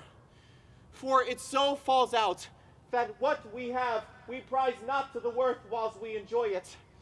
But being lacked and lost, why, then we rack the value. Then we find the virtue that possession would not show us whilst it was ours. So will it fare with Claudio. When he shall hear she died upon his words, the idea of her life shall sweetly creep into the study of his imagination, and every lovely organ of her body shall come apparelled in more precious habit, more moving, delicate, and full of life into the eye and prospect of his soul than when she lived indeed. Then shall he mourn, if ever love had interest in his liver, and wish he had not so accused her. No, though he thought his accusation true.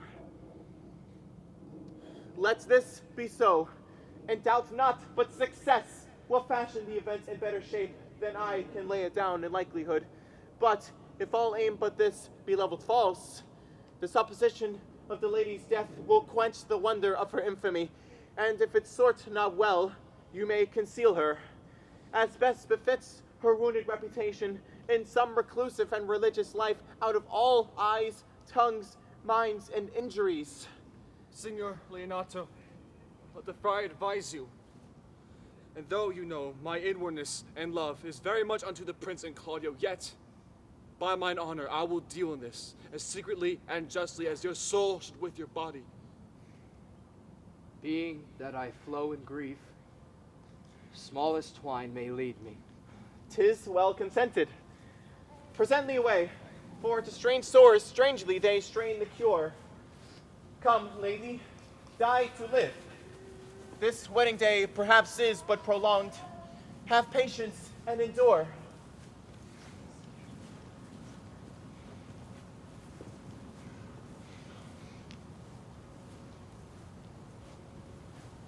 Lady Beatrice, have you wept all this while? Yea, and I will weep a while longer. I will not desire that. You have no reason, I do it freely. Surely I do believe your fair cousin is wrong. Ah, how much might the man deserve of me that would right her? Is there any way to show such friendship? A very even way, but no such friend. May a man do it. It is a man's office, but not yours. I do love nothing in the world so well as you. It's not that strange. As strange as the thing I know not. It were as possible for me to say I loved nothing so well as you. But believe me not, and yet I lie not. I confess nothing, nor I deny nothing. I'm sorry for my cousin. By my sword, Beatrice, thou lovest me. Do not swear and eat it. I will swear by it that you love me. And I will make him eat it that says, I love not you. Will you not eat your word? With no sauce that can be devised to it. I protest. I love thee. Why then, God forgive me. What offense, sweet Beatrice? You have stayed me in a happy hour. I was about to protest I loved you. Then do it. With all thy heart. I love you with so much of my heart that none is left to protest. Come. Bid me do anything for thee. Kill Claudio. Not for the wide world, You kill me to deny it farewell. Tarry, sweet Beatrice. I am gone, though I am here. There is no loving you. Nay, I pray you let me go. Beatrice. In faith, I will go. We'll be friends first. You dare easier be friends with me than fight with mine enemies. Is Claudio thine enemy? Is it not approved in the height of villain that hath slandered, scorned, dishonored my kinswoman? Oh, that I were a man. What?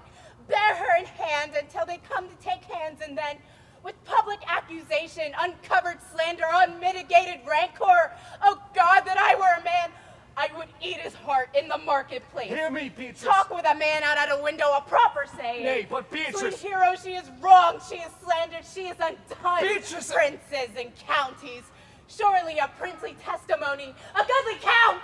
Count Compact, a sweet gallant, surely. Oh, that I were a man for his sake, or that I had any friend that would be a man for my sake. But manhood is melted into curtsies, valor into compliment, and men are only turned into tongue and trim ones too. He is now as valiant as Hercules that only tells a lie and swears it. I cannot be a man with wishing, therefore I will die a woman with grieving. Hear me, Beatrice. By this hand, I love thee. Use it for my love some other way than swearing by it. Think you in your soul that Count Claudio hath wronged Hero? Yea, as sure as I have a thought or a soul. Enough. I'm engaged. I will challenge him. I will kiss your hand. And so I leave you. By this hand, Claudio shall render me a dear account. As you hear of me, so think of me. Go. Cover your cousin. I must say she is dead. So farewell.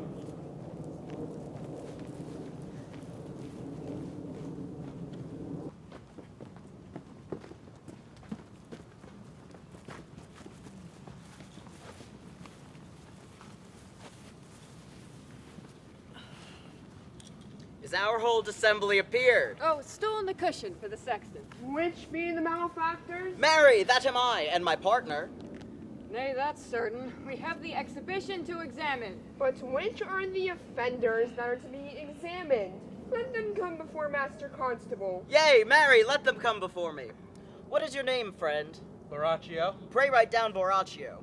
Yours, Sirrah. I am a gentleman, sir, and my name is Conrad. Write down Master Gentleman Conrad. Masters, do you serve God? Yea, sir, we hope. Write down that they hope they serve God. And write God first, for God defend, but God should go before such villains. Masters, it is proved already you are little better than false knaves, and it will go near to be thought so shortly. How answer you for yourselves? Marry, sir, we say we are none. A marvelous witty fellow, I assure you, but I will go about with him. Come you hither, sirrah, a word in your ear. Sir, I say to you, it is thought you are false knaves. Sir, I say to you, we are none. Well, stand aside, for they are all in a tale. Have you writ down that they are none? Master Constable, you go not the way to examine. You must call forth the watch that are their accusers. Yea, Mary, that's the eftest way. Let the watch come forth. Masters, I charge you in the prince's name, accuse these men. This man said, sir, that Don John, the prince's brother, was a villain. Write down Prince John a villain. Why, this is flat perjury to call a prince's brother villain. Master Constable. Pray thee, fellow peace, I do not like thy look, I promise thee. What heard you him say else? Mary, they received 1,000 ducats of Don John for accusing the witty hero wrongfully. Flat burglary as ever was committed. Yea, by mass, that it is. What else, fellow? And that Count Claudio did mean, upon his words, to disgrace Hero before the whole assembly and not marry her. Oh, villain! Thou will be condemned into everlasting redemption for this. What else? This is all. And this is more, masters, than you can deny. Prince John is this morning secretly stolen away.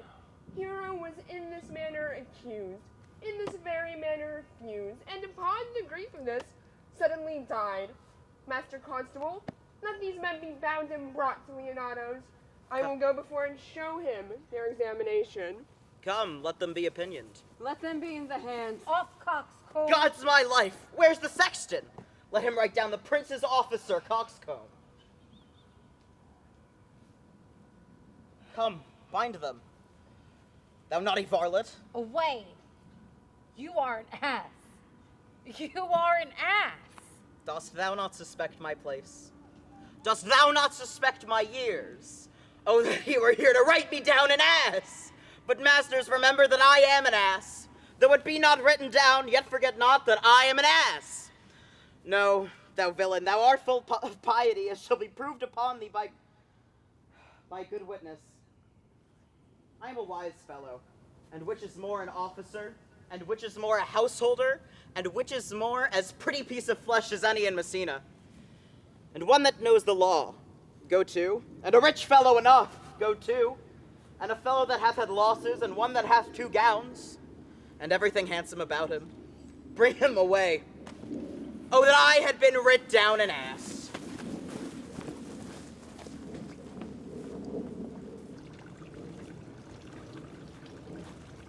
If you go on thus, you will kill yourself. And 'tis not wisdom thus to second grief against yourself. I pray thee, cease thy counsel. Which falls into mine ears as profitless as water in a sieve. Give not me counsel, nor let no comforter delight mine ear, but such a one whose wrongs do suit with mine. Bring me a father that so loved his child, whose joy of hers overwhelmed like mine, and bid him speak of patience. Measure his woe the length and breadth of mine, and let it answer every strain for strain, as thus for thus, and such a grief for such in every lineament, branch, shape, and form. If such a one will smile, stroke his beard, in sorrow wag, cry hem when he should groan, patch grief with proverbs, make misfortune drunk, with candle wasters, bring him yet to me, and I of him will gather patience. But there is no such man. For, brother, men can counsel, speak comfort to that grief which they themselves not feel, but tasting it, their counsel turns to passion, which before would give precipitous medicine to rage, fetter strong madness in a silken thread, charm ache with air, and agony with words. No, 'tis all men's office to speak patience to those that wring under the load of sorrow, but no man's virtue nor sufficiency to be so moral when he shall endure the like himself. Therefore give me no counsel. My griefs cry louder than advertisement. Therein do men from children nothing differ. I pray thee, peace. I will be flesh and blood, for never was there yet philosopher that could endure the toothache patiently. However, they have writ the style of gods, and made a push at chance and sufferance. Yet bend not all the harm upon yourself. Make those that do offend you suffer too. There thou speakest reason. Nay, I will do so. My soul doth tell me hero is belied, and that shall Claudio know, and so shall the prince, and all of them that thus dishonor her. Here comes the prince and Claudio hastily. Goody, goody. Good day to both of you. Hear you, my lords. We have some haste, Leonato. Some haste, my lords. Well, fare you well, my lords. Are you so hasty now?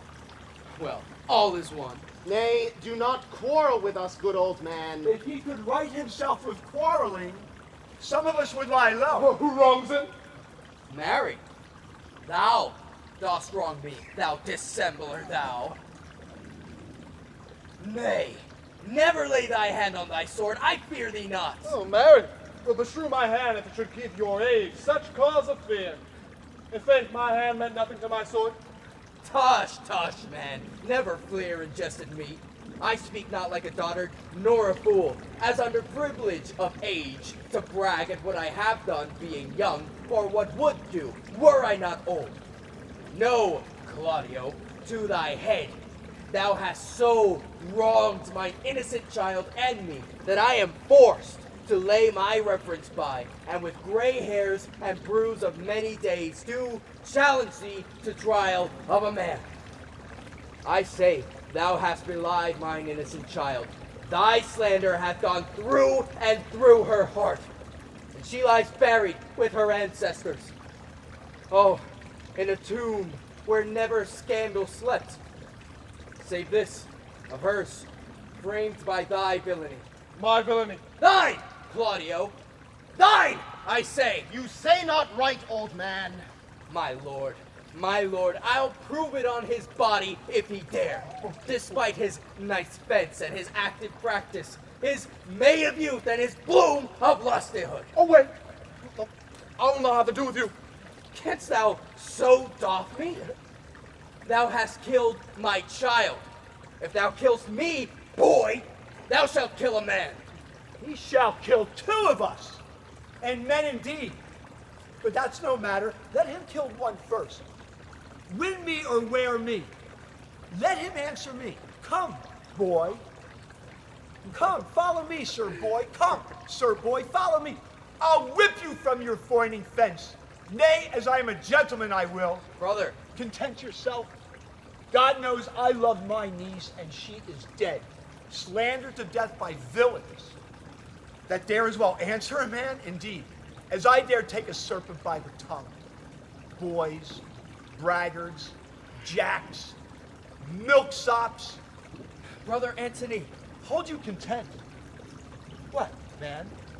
I know them, yea, and what they weigh, even to the utmost scruple. Scrambling, outfacing, fashion-monging boys that lie and cog and flout, deprave and slander, go antically, show outward hideousness, and speak off 6 dangerous words, how they might hurt their enemies if they durst. And this is all. But Brother Antony, come, 'tis no matter. Do not you meddle. Let me deal with this. Gentlemen, both, we will not wake your patience. My heart is sorry for your daughter's death, but on my honor, she was charged with nothing but was true and very full of proof. My lord, my lord! We will not hear you! No. Come, brother, away. I will be heard. And shall. Or some of us will smart for it. See, here comes the man we went to seek. Now, senor, what news? Good day, my lord. Welcome, senor. You are almost come to part almost a fray. We had like to have had our 2 noses snapped off with 2 old men without teeth. Leonardo and his brother. What thinkst thou? Had we fought, I doubt we should have been too young for them. In a false quarrel, there is no true valor. I came to seek you both. Well, we have been up and down to seek thee. But we are high-proof melancholy and would fain have it beaten away. Wilt thou use thy wit? It is in my scabbard. Shall I draw it? Dost thou wear thy wit by thy side? Never any did so. Oh, but very many have been beside their wit. I will bid thee draw as we do the minstrels. Draw to pleasure us. As I am an honest man, he looks pale. Art thou sick or angry? What? Courage, man. Let thou care kill the cat. Thou hast metal enough in thee to kill care. Sir, I shall meet your wit in the career, and you charge it against me. I pray you choose another subject. Hey, then. Give him another staff. This last was broke cross. By this light, he changes more and more. I think he'd be angry indeed. If he be, he knows how to turn his girdle. Shall I speak a word in your ear? God bless me from a challenge. You are a villain. I jest not. I will make it good how you dare, with what you dare, and when you dare. Now do me right, or I will protest your cowardice. You have killed a sweet lady, and her death shall fall heavy on you. Let me hear from you.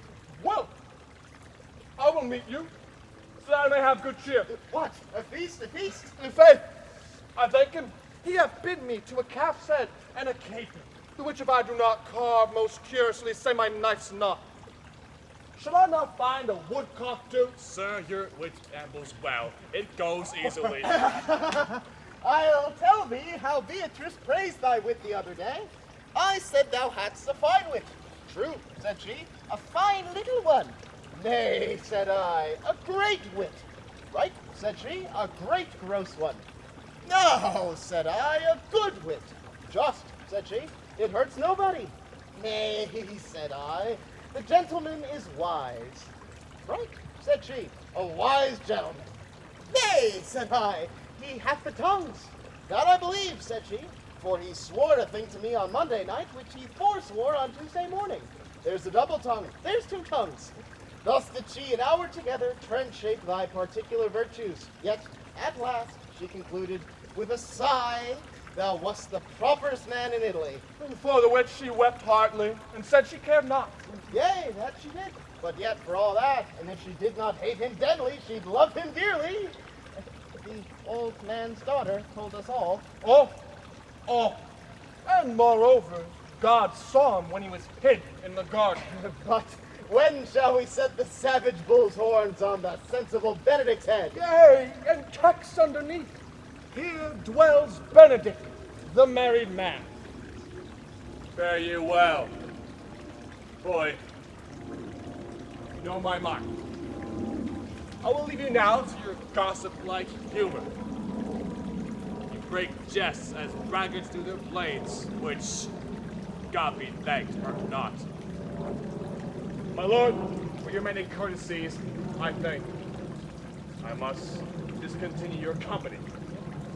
Your brother the bastard is fled from Messina. Yet among you killed a sweet and innocent lady. But my lord Blackbeard there, and I shall meet. Till then, peace be with you. He is in earnest. In most profound earnest. And I'll warn you for the love of Beatrice. And hath challenged thee. Most sincerely.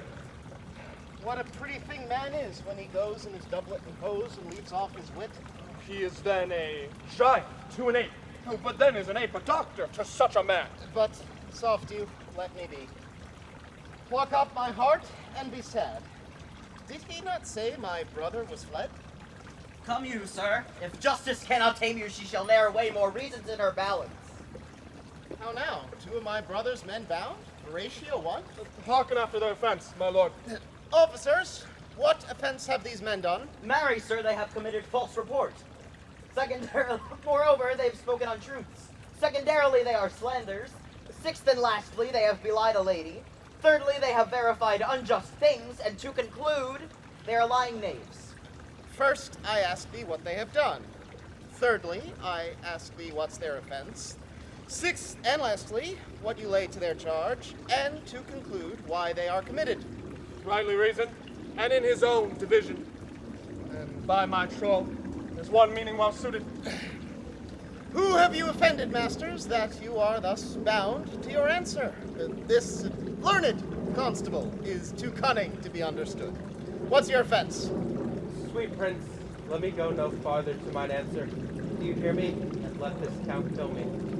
I have deceived even your very eyes. What your wisdoms could not discover, these cello fools have brought to light, who in the night overheard me confessing to this man how Don John, your brother, incensed me to slander the Lady Hero. How you were brought into the orchard and saw me court Margaret in Hero's garments. How you disgraced her when you should marry her. My villainy they have upon record, which I'd rather seal with my death than repeat over to my shame. The lady is dead upon mine and my master's false accusations, and briefly, I desire nothing but the reward of a villain. Runs not this speech like iron through your blood? I have drunk poison whilst he uttered it. But did my brother set thee on to this? Yea, and paid me richly for the practice of it. Ooh, he is composed and framed of treachery, and fled he is upon this villainy. Sweet hero, now thy image doth appear in the rare semblance that I loved at first. Come, bring away the plaintiffs. By this time our sexton hath performed Signor Leonato of the matter. And masters, do not forget to specify, when time and place shall serve, that I am an ass. Here comes Master Signor Leonato, and the sexton too. Which is the villain? Let me see his eyes, that if I note another man like him, I may avoid him. Which of these is he? If you would know you're wronger, look on me. Art thou the slave that with thy breath hath killed mine innocent child? Yea, even I alone. No, not so, villain. Thou beliest thyself. Here stand a pair of honorable men. A third is fled that had a hand in it. I thank you, princes, for my daughter's death. Recorded with your high and worthy deeds. 'Twas bravely done, if you bethink you of it. I know not how to pray your patience. Yet I must speak. Choose your revenge yourself. Impose me to what penance your invention can lay upon my sin. Yet sinned I not, but am mistaken. By my soul, nor I. And yet, to satisfy this good old man, I'll bend under any heavy weight that he'll enjoin me to. I cannot bid you bid my daughter live. That were impossible. But I pray you both, possess the people in Messina here how innocent she died. And if your love can labor aught in sad intervention, hang an epitaph upon her tomb, and sing it to her bones. Sing it tonight. And tomorrow morning, come you to my house. Since you could not be my son-in-law, be yet my nephew.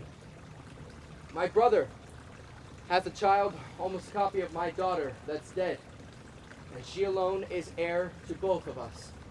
Give her the right you should have given her cousin, and so dies my revenge. Noble sir, your overkindness doth wring tears from me. I do embrace your offer and dispose for henceforth of poor Claudio. Tomorrow then, I will expect your coming. Tonight, I take my leave, and this naughty man shall be brought hence face to face with Margaret, who I think has packed in all this wrong, hired to it by your brother. No, by my soul she was not, nor knew not what she did when she spoke to me, but always hath been just and virtuous in anything that I do know by her. Moreover, sir, which is not under white and black, this plaintiff here, the offender, did call me an ass. I beseech you let it be remembered in his punishment. And also the watch had heard them talk of one deformed. They say he wears a key in his ear and a lock hanging by it, and borrows money in God's name, the which he hath used so long and never paid, that men grow hard-hearted and will lend nothing for God's sake. Pray you examine him upon that point. I thank thee for thy honest cares and pains. Why, your worship speaks like a most thankful and reverend youth, and I praise God for you. There's for thy pains. God save the foundation. Go. I discharge you of thy prisoners, and I thank thee. I leave an errant knave with your worship, which I beseech your worship, to correct yourself for the example of others. God keep your worship. I wish your worship well. God restore you to health, and if a merry meeting may be wished, God prohibit it. Come, neighbor. Until tomorrow morning, lords. Fare you well. Farewell, my lords. We look for you tomorrow. You will not fail. Tonight, I'll mourn with Hero. Bring you these fellows on. We'll talk with Margaret, how her acquaintance grew with this lewd fellow.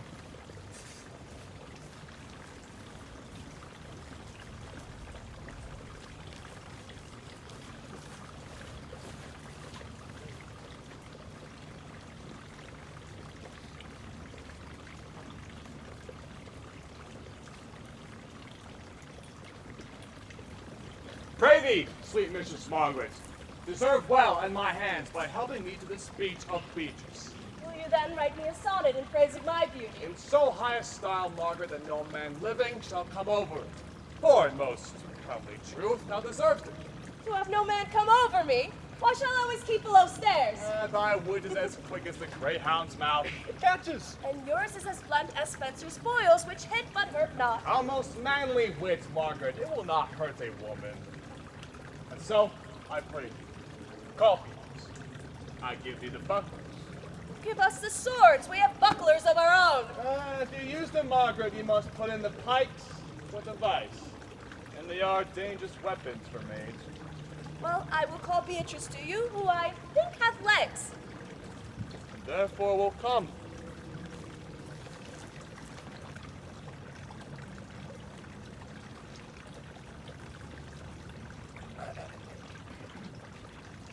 The God of love that sits above and knows me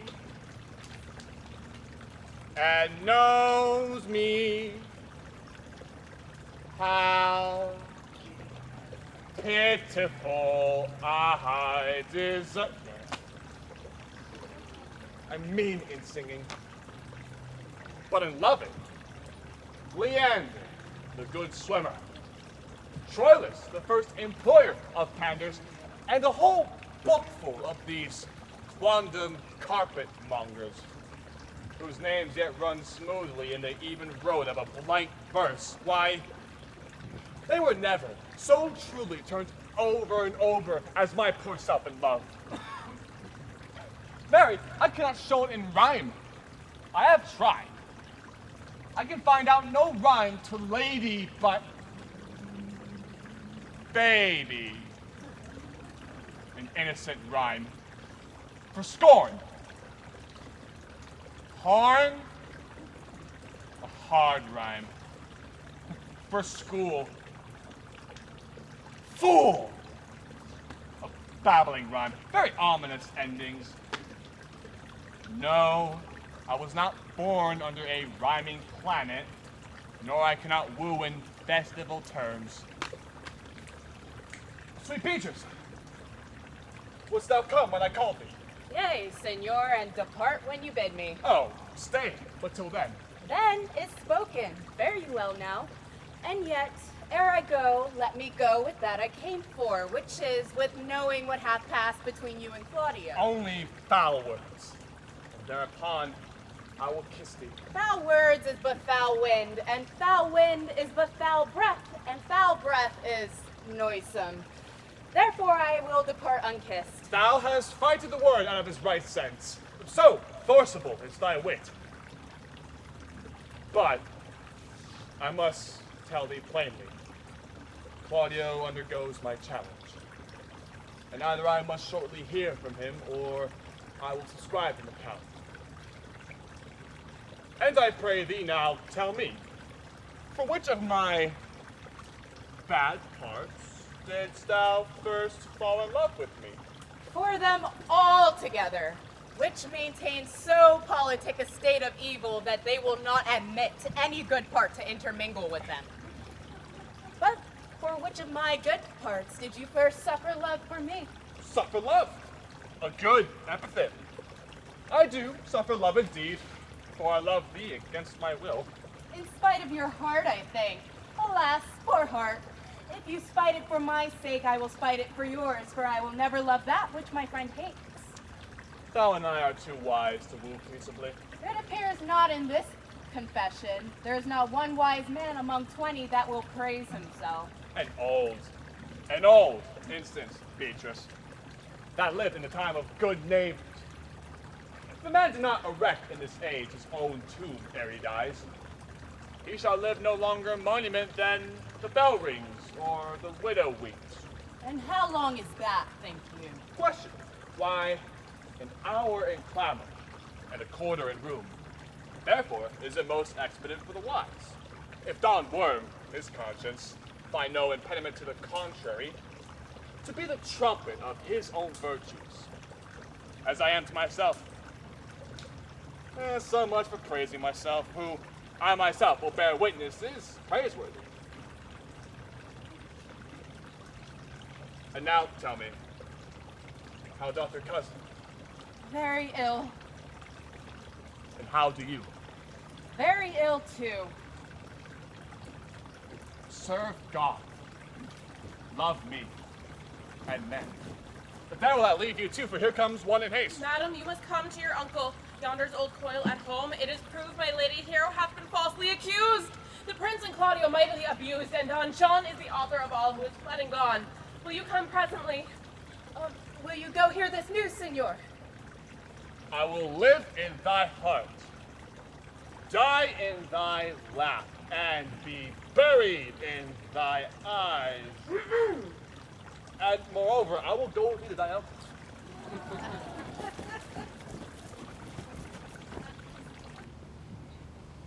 Is this the monument of Leonardo? It is, my lord.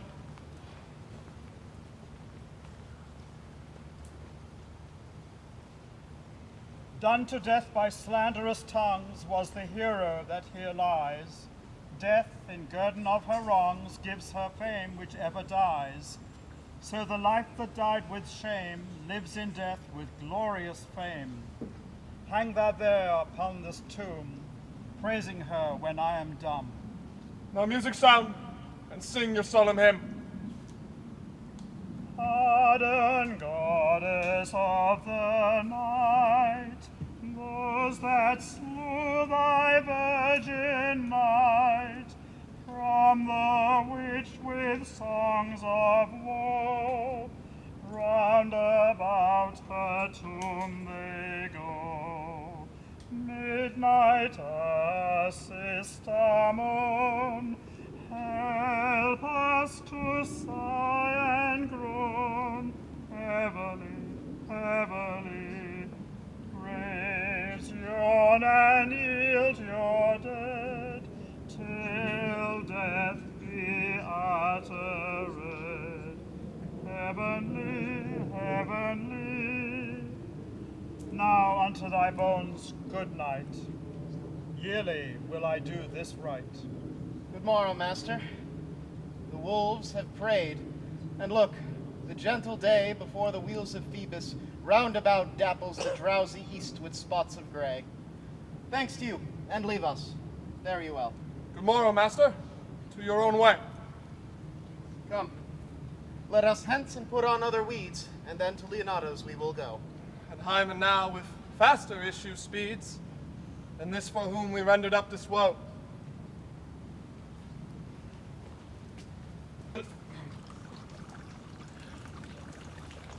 Did I not tell you she was innocent? And so are the Count and the Prince upon the error that you heard debated. But Margaret is in some fault for all this, although against her will, as it appears in all the true course of the question. Well, I am glad that all things sort so well. So am I. Being else, my faith enforced to call young Claudio to a reckoning for it. Daughter, and you gentlewomen all, withdraw into a chamber by yourselves, and when I send for you, come hither mass. The Prince and Claudio have promised by this hour to visit me. Brother, you know your office? You must be father to your brother's daughter, and give her to young Claudio. Which I will do with confirmed confidence. Friar, I must entreat your pains, I think. To do what, senor? To bind me, or undo me, one of them. Signor Leonato, truth it is, good signor, your niece regards me with an eye of favor. That eye my daughter lent her, 'tis most true. And I do with an eye of love requite her. The sight whereof I think you had from me, from Claudio, and from the Prince. But what's your will? Your answer, sir, is enigmatical. But for my will is your goodwill. We stand with ours this day to be conjoined in the estate of honorable marriage, in which, good friar, I shall desire your help. My heart is with your liking. And my help. Here comes the Prince and Claudio. Good morn to this fair assembly. Good morrow, Prince. Good morrow, Claudio. We here attend you. Are you yet determined today to marry with my brother's daughter? I hold my mind. Call her forth, brother. Here's the friar ready. Good morrow, Benedict. Why, what's the matter that you have such a February face? So full of frost, of storm and cloudiness. I think he thinks upon the savage bow. Oh, tush, fear not, man. We'll tip thy horns with gold, and all Europa shall rejoice at thee. As once Europa did at lusty Jove when he would play the noble beast in love. Bold Jove, sir, at an amiable low. And some such strange bull leaped your father's cow and got a calf in that same noble feat, much like to you. For you have just his bleat. For this I earn. But here comes other reckonings. Which is the lady I must seize upon? This same is she, and I do give you her. Why, then she's mine. Sweet. Well, let me see your face. No, that you shall not. till you take her hand before this friar and swear to marry her. Give me your hand before this holy friar. I am your husband, if you like of me. And when I lived, I was your other wife. And when you loved, you were my other husband. Another hero. Nothing certainer. One hero died defiled, but I do live. And as surely as I live, I am a maid. The former hero that is dead. She died, my lord, but whiles her slander lived. All this amazement can I qualify. When after that the holy rites are ended, I'll tell you largely of fair hero's death. Meantime, let wonder seem familiar, and to the chapel let us presently. Stop it there, friar. Which is Beatrice? I answer to that name. What is your will? Do not you love me? Why, no. No more than reason. Why then your uncle, the prince, and Claudio have been deceived. They swore you did. Do not you love me? True, no. No more than reason.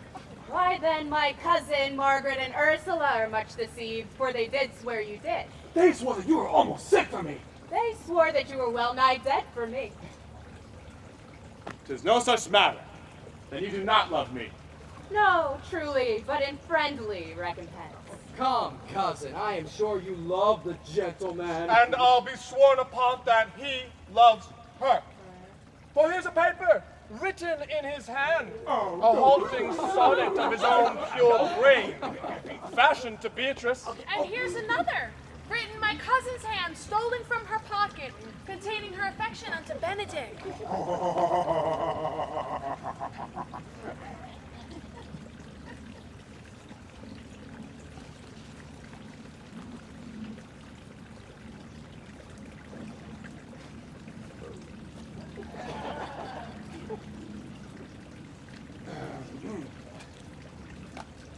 A miracle. Here's our own hands against our hearts. Come, I will have thee. But by this light, I take thee for pity. I would not deny you, but by this good day I yield upon great persuasion, and partly to save your life, for I heard you were in a consumption. Peace. I will stop your mouth.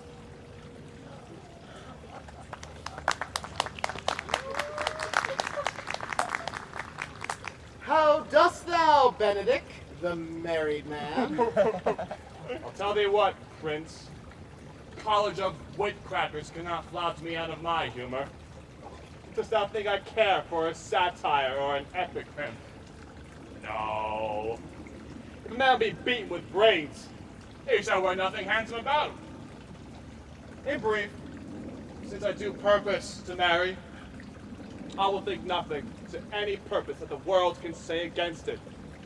Therefore, never flatter me for what I have said against it. For man is a giddy thing. And this is my conclusion. For thy part, Claudio, I did think to have beaten thee, but in that thou art like to be my kinsman, live unbruised, and love my cousin. I had well hoped thou wouldst have denied Beatrice, that I might have cudgeled thee out of thy single life, to make thee a double dealer. Which out of question thou wilt be if my cousin do not look exceeding narrowly at thee. Come, come, we are friends. Let's have a dance, and we are married. And we may line our own hearts on our wives' heels. We'll have dancing afterward. First of my word, therefore play music!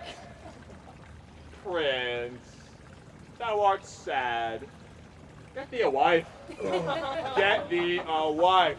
There is no staff more reverend than one tipped with horn. My lord, your brother John has taken her flight and brought with armed men back to Messina. Think not on him till tomorrow. I'll devise thee brave punishments for him. Strike up, pipers!